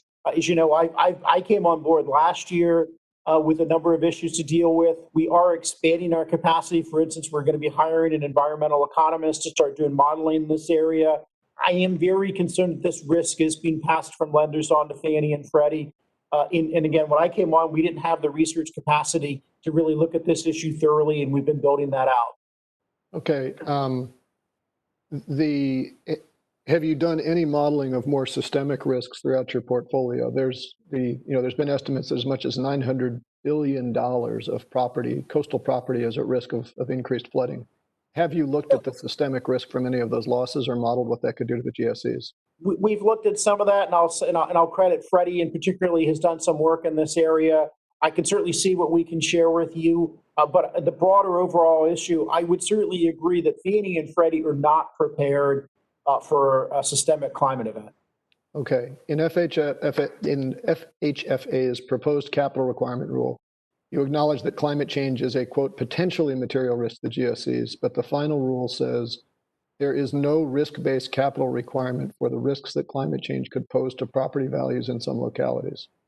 Given, as you said, that you're doing this research right now, how did you come to such a dogmatic conclusion? Congressman, what issue of this do you see as dogmatic? I'm confused on. The final rule says there is no risk-based capital requirement for the risk that climate change could pose.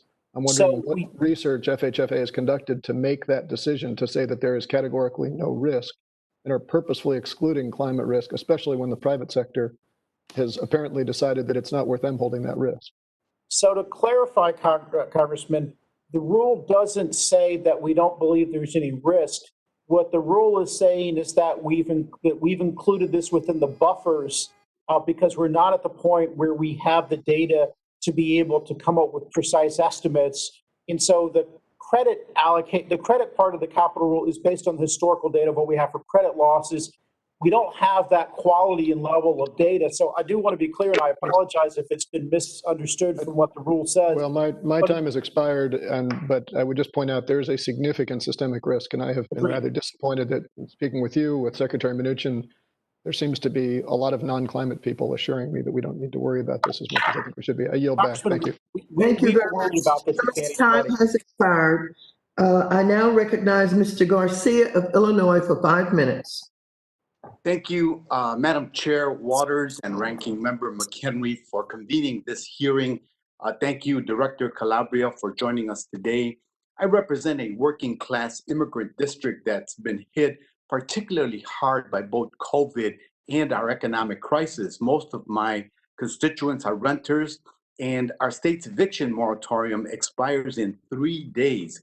The CDC's eviction protections are an important step, but we don't know how they will play out in the eviction courts across the country.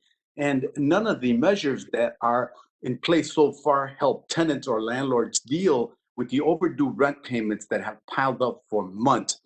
Director Calabria, the HEROES Act included $100 billion in rental assistance funds to help tenants who can't pay their rent, but the Senate won't pass it. Landlords in my district are feeling the strain of so many missed rent payments, even with mortgage forbearance.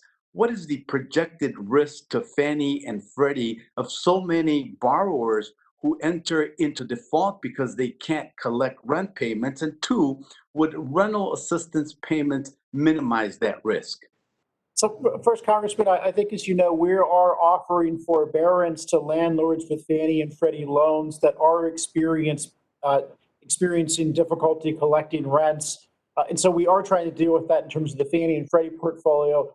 We don't have exact numbers. That's within the overall $4 billion that we've calculated for credit losses from COVID. That is part of the reason for the adverse market fees to recoup those losses. And so I certainly share your overall concern about problems in the rental market going forward. And would rental assistance payments help? Yes. Are you asking the Senate to possibly take action on that? Are you encouraging that? Congressman, I've had conversations. We've provided numbers. I do want to emphasize again, I'm an independent regulator. I'm not part of the administration. I have no authority, no ability to negotiate on behalf of the administration. I'm not part of the negotiation. But you think it's good policy? I think coming up with something to do with renters is certainly something that makes sense and good policy. And let me say to the committee overall, I'm very sympathetic that the Senate doesn't always do what I want them to do either.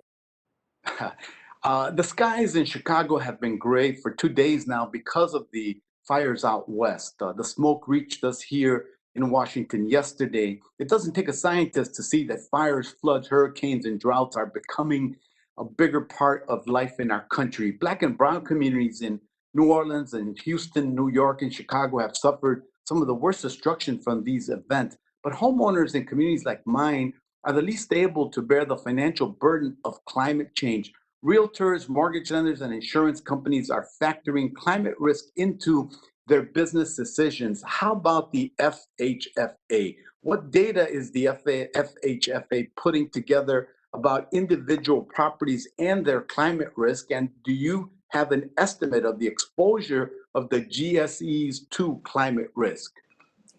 Congressman, when I came on last year, we did not have the analytical capacity, the staffing to do that. We're in the process of hiring and bringing on that staffing. So what I would say to you today is I share those concerns. I don't think Fannie and Freddie are prepared for a systemic climate event.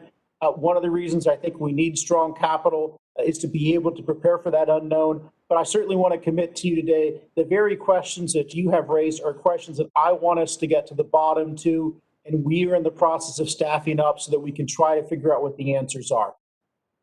Okay, thank you, Dr. Calabria. Madam Chair, I yield back.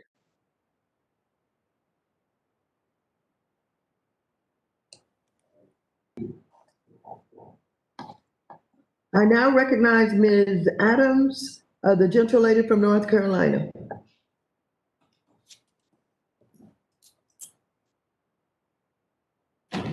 Ms. Adams, you're muted.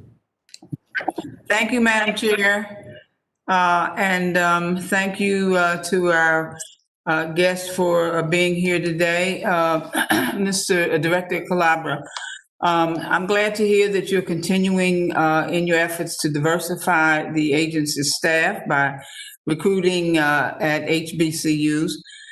Building a pipeline of diverse talent into the financial sector is critical to providing all Americans more equitable access. So please continue to look to these pillars of our education system as you move forward.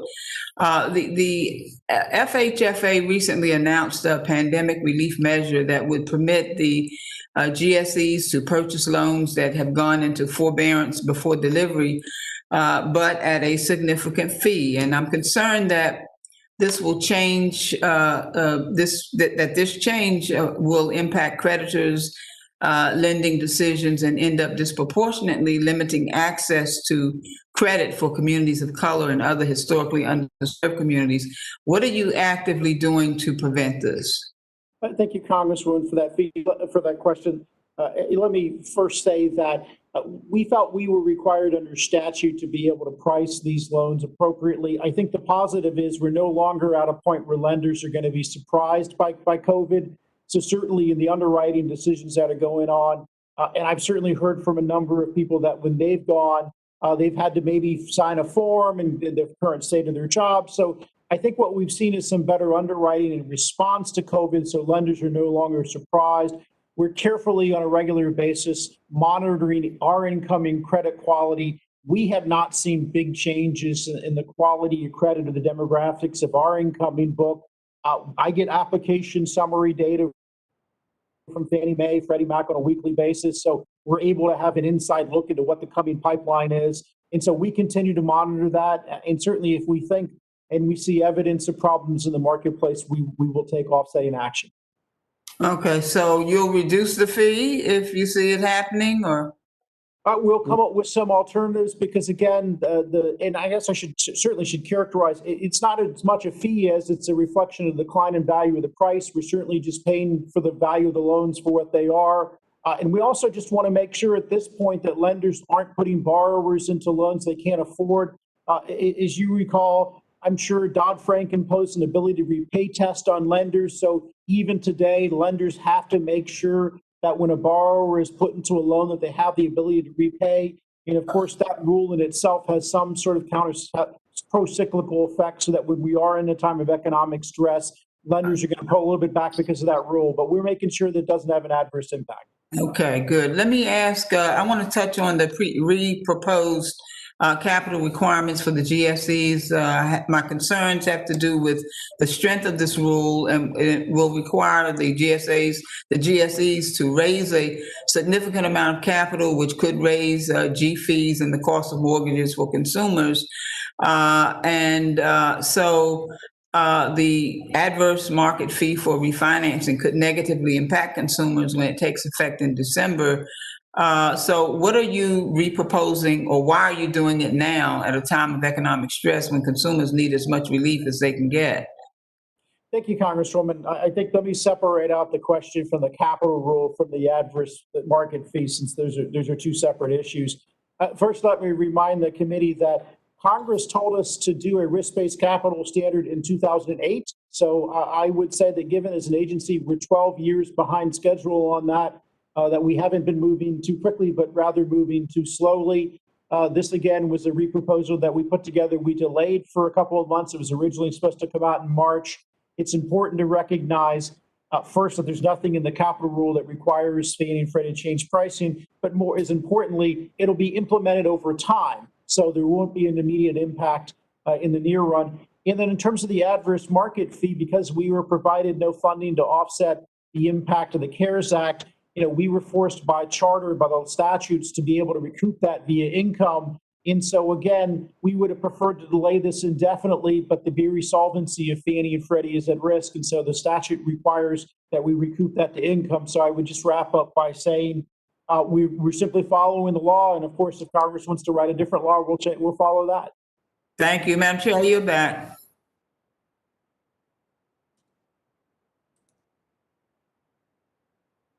Thank you very much.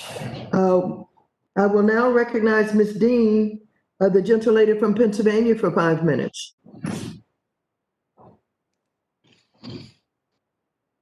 She's muted. Ms. Dean, you're muted. Ms. Dean is muted. Ms. Dean is muted. Please unmute.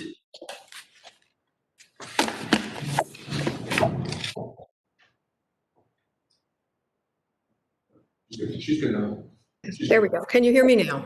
We can hear you now. Yes, thank you. Thank you, and forgive me for my technological struggle there. Thank you, Madam Chairwoman. Dr. Calabria, I thank you for your testimony today. As everybody has indicated, and as you well know, we are in unprecedented times that requires extraordinary response from Congress and the administration. The pandemic has upended people's financial security and well-being, leaving many people unable to pay their mortgage, their rent, their utility bills. That's why my colleagues and I are so puzzled by the fact that you've put forth a new refinance fee, which could further burden and will further burden American families as they navigate this pandemic. In particular, in my district, which is Montgomery and Berks County, suburban Philadelphia, Pennsylvania, I've heard from my constituents about their concerns for housing relief. I've talked with homeowners, with tenants, as well as landlords. So my first question is, considering that as many as 30 million Americans could face eviction, what additional relief and resources do you think Congress should provide to both tenants and landlords to navigate this pandemic? Thank you for the question, Congresswoman. I really want to emphasize that the adverse market fee that has been proposed by Fannie and Freddie is to pay for the efforts to keep people in their homes. As I mentioned, for instance, we had 200,000 families facing eviction in March when COVID hit. We've paid their property taxes for 6 months, for instance, for those families. We've paid their housing costs. So we're going to do that for another 6 months. So I do want to emphasize, and we've done that without any assistance. So I just want to emphasize. Yes. Just reclaiming, and I do appreciate that explanation. Does that mean then, in follow-up to Ms. Porter's question, you would recommend that Congress pass relief so that you do not have to tack on an adverse fee?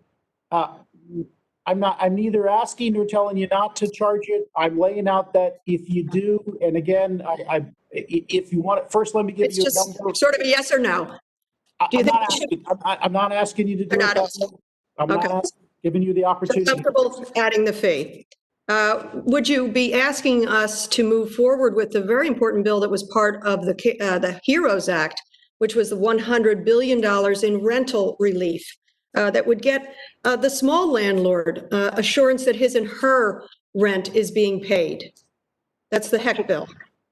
Again, want to emphasize, not part of the administration, not part of the negotiation, haven't done any analysis to whether no, that's the right number or not. So just not in a position. I would say broadly, as I've said to other members, I certainly think rental assistance, could be helpful and be appropriate, but we certainly aren't part of the negotiations and haven't done any analysis to know what the right number is. I would think you might want to do that analysis so that you could be informed and better inform us as well. I'm certainly in support of that rent stabilization bill and those dollars. Another issue I'd like to highlight is transparency and consumer notification. It's critical we provide tenants and borrowers with notice of their rights, particularly to our most vulnerable. I championed a bill along with our chairwoman, the Know Your Housing Rights Act of 2020, which would ensure federal agencies develop resources and provide notice to tenants of their housing rights and relief and assistance during COVID. There are other bills for homeowners as well. Dr. Calabria, can you clarify what FHFA is doing to notify all tenants of their rights under the CARES and options at this time? Absolutely. And foremost, for those listening, I want to encourage any homeowners, any renters, who need assistance and need information to go to cfpb.gov/housing, which is a website that we developed with the CFPB and in partnership with FHA. Tremendous amount of information there. So that's first and foremost. We've also worked with Fannie and Freddie to establish detailed websites. Fannie and Freddie, we've worked with them. We've created videos, fact sheets, flyers. Whose obligation is it to notify tenants of their right? It's the landlord's obligation. So you actually believe that you tell the landlord that they should tell their tenants of their rights as a result of COVID? You don't think that's within your responsibility? I don't have the statutory authority to make them do that. We're not a consumer-facing agency. We have no actual relationship with the tenant. Again, there are other agencies. We've tried to make sure that we provide this information. As you may be aware, we provided tenant protections when we expired. So for a multifamily property owner to enter into forbearance, we require them to tell the tenant. We don't have, I had no way to reach the tenant, to be quite frank about it. What tools do you have to make sure that they are complying? Well, we work with community groups. People can give us, when we hear complaints, we go investigate it. We don't have any enforcement authority over the landlords ultimately. However, all we can do is declare them to be in default of their loan. That seems. Term has expired. Thank you very much. Thank you very much. I'd like to thank Dr. Calabria for his testimony today. Without objection, all members will have 5 legislative days within which to submit additional written questions for Dr. Calabria to the chair, which will be forwarded to the witnesses for their response. I ask you, Dr. Calabria, to please respond as promptly as you're able. Without objection, all members will have 5 legislative days within which to submit extraneous materials to the chair for inclusion in the record. This hearing is adjourned.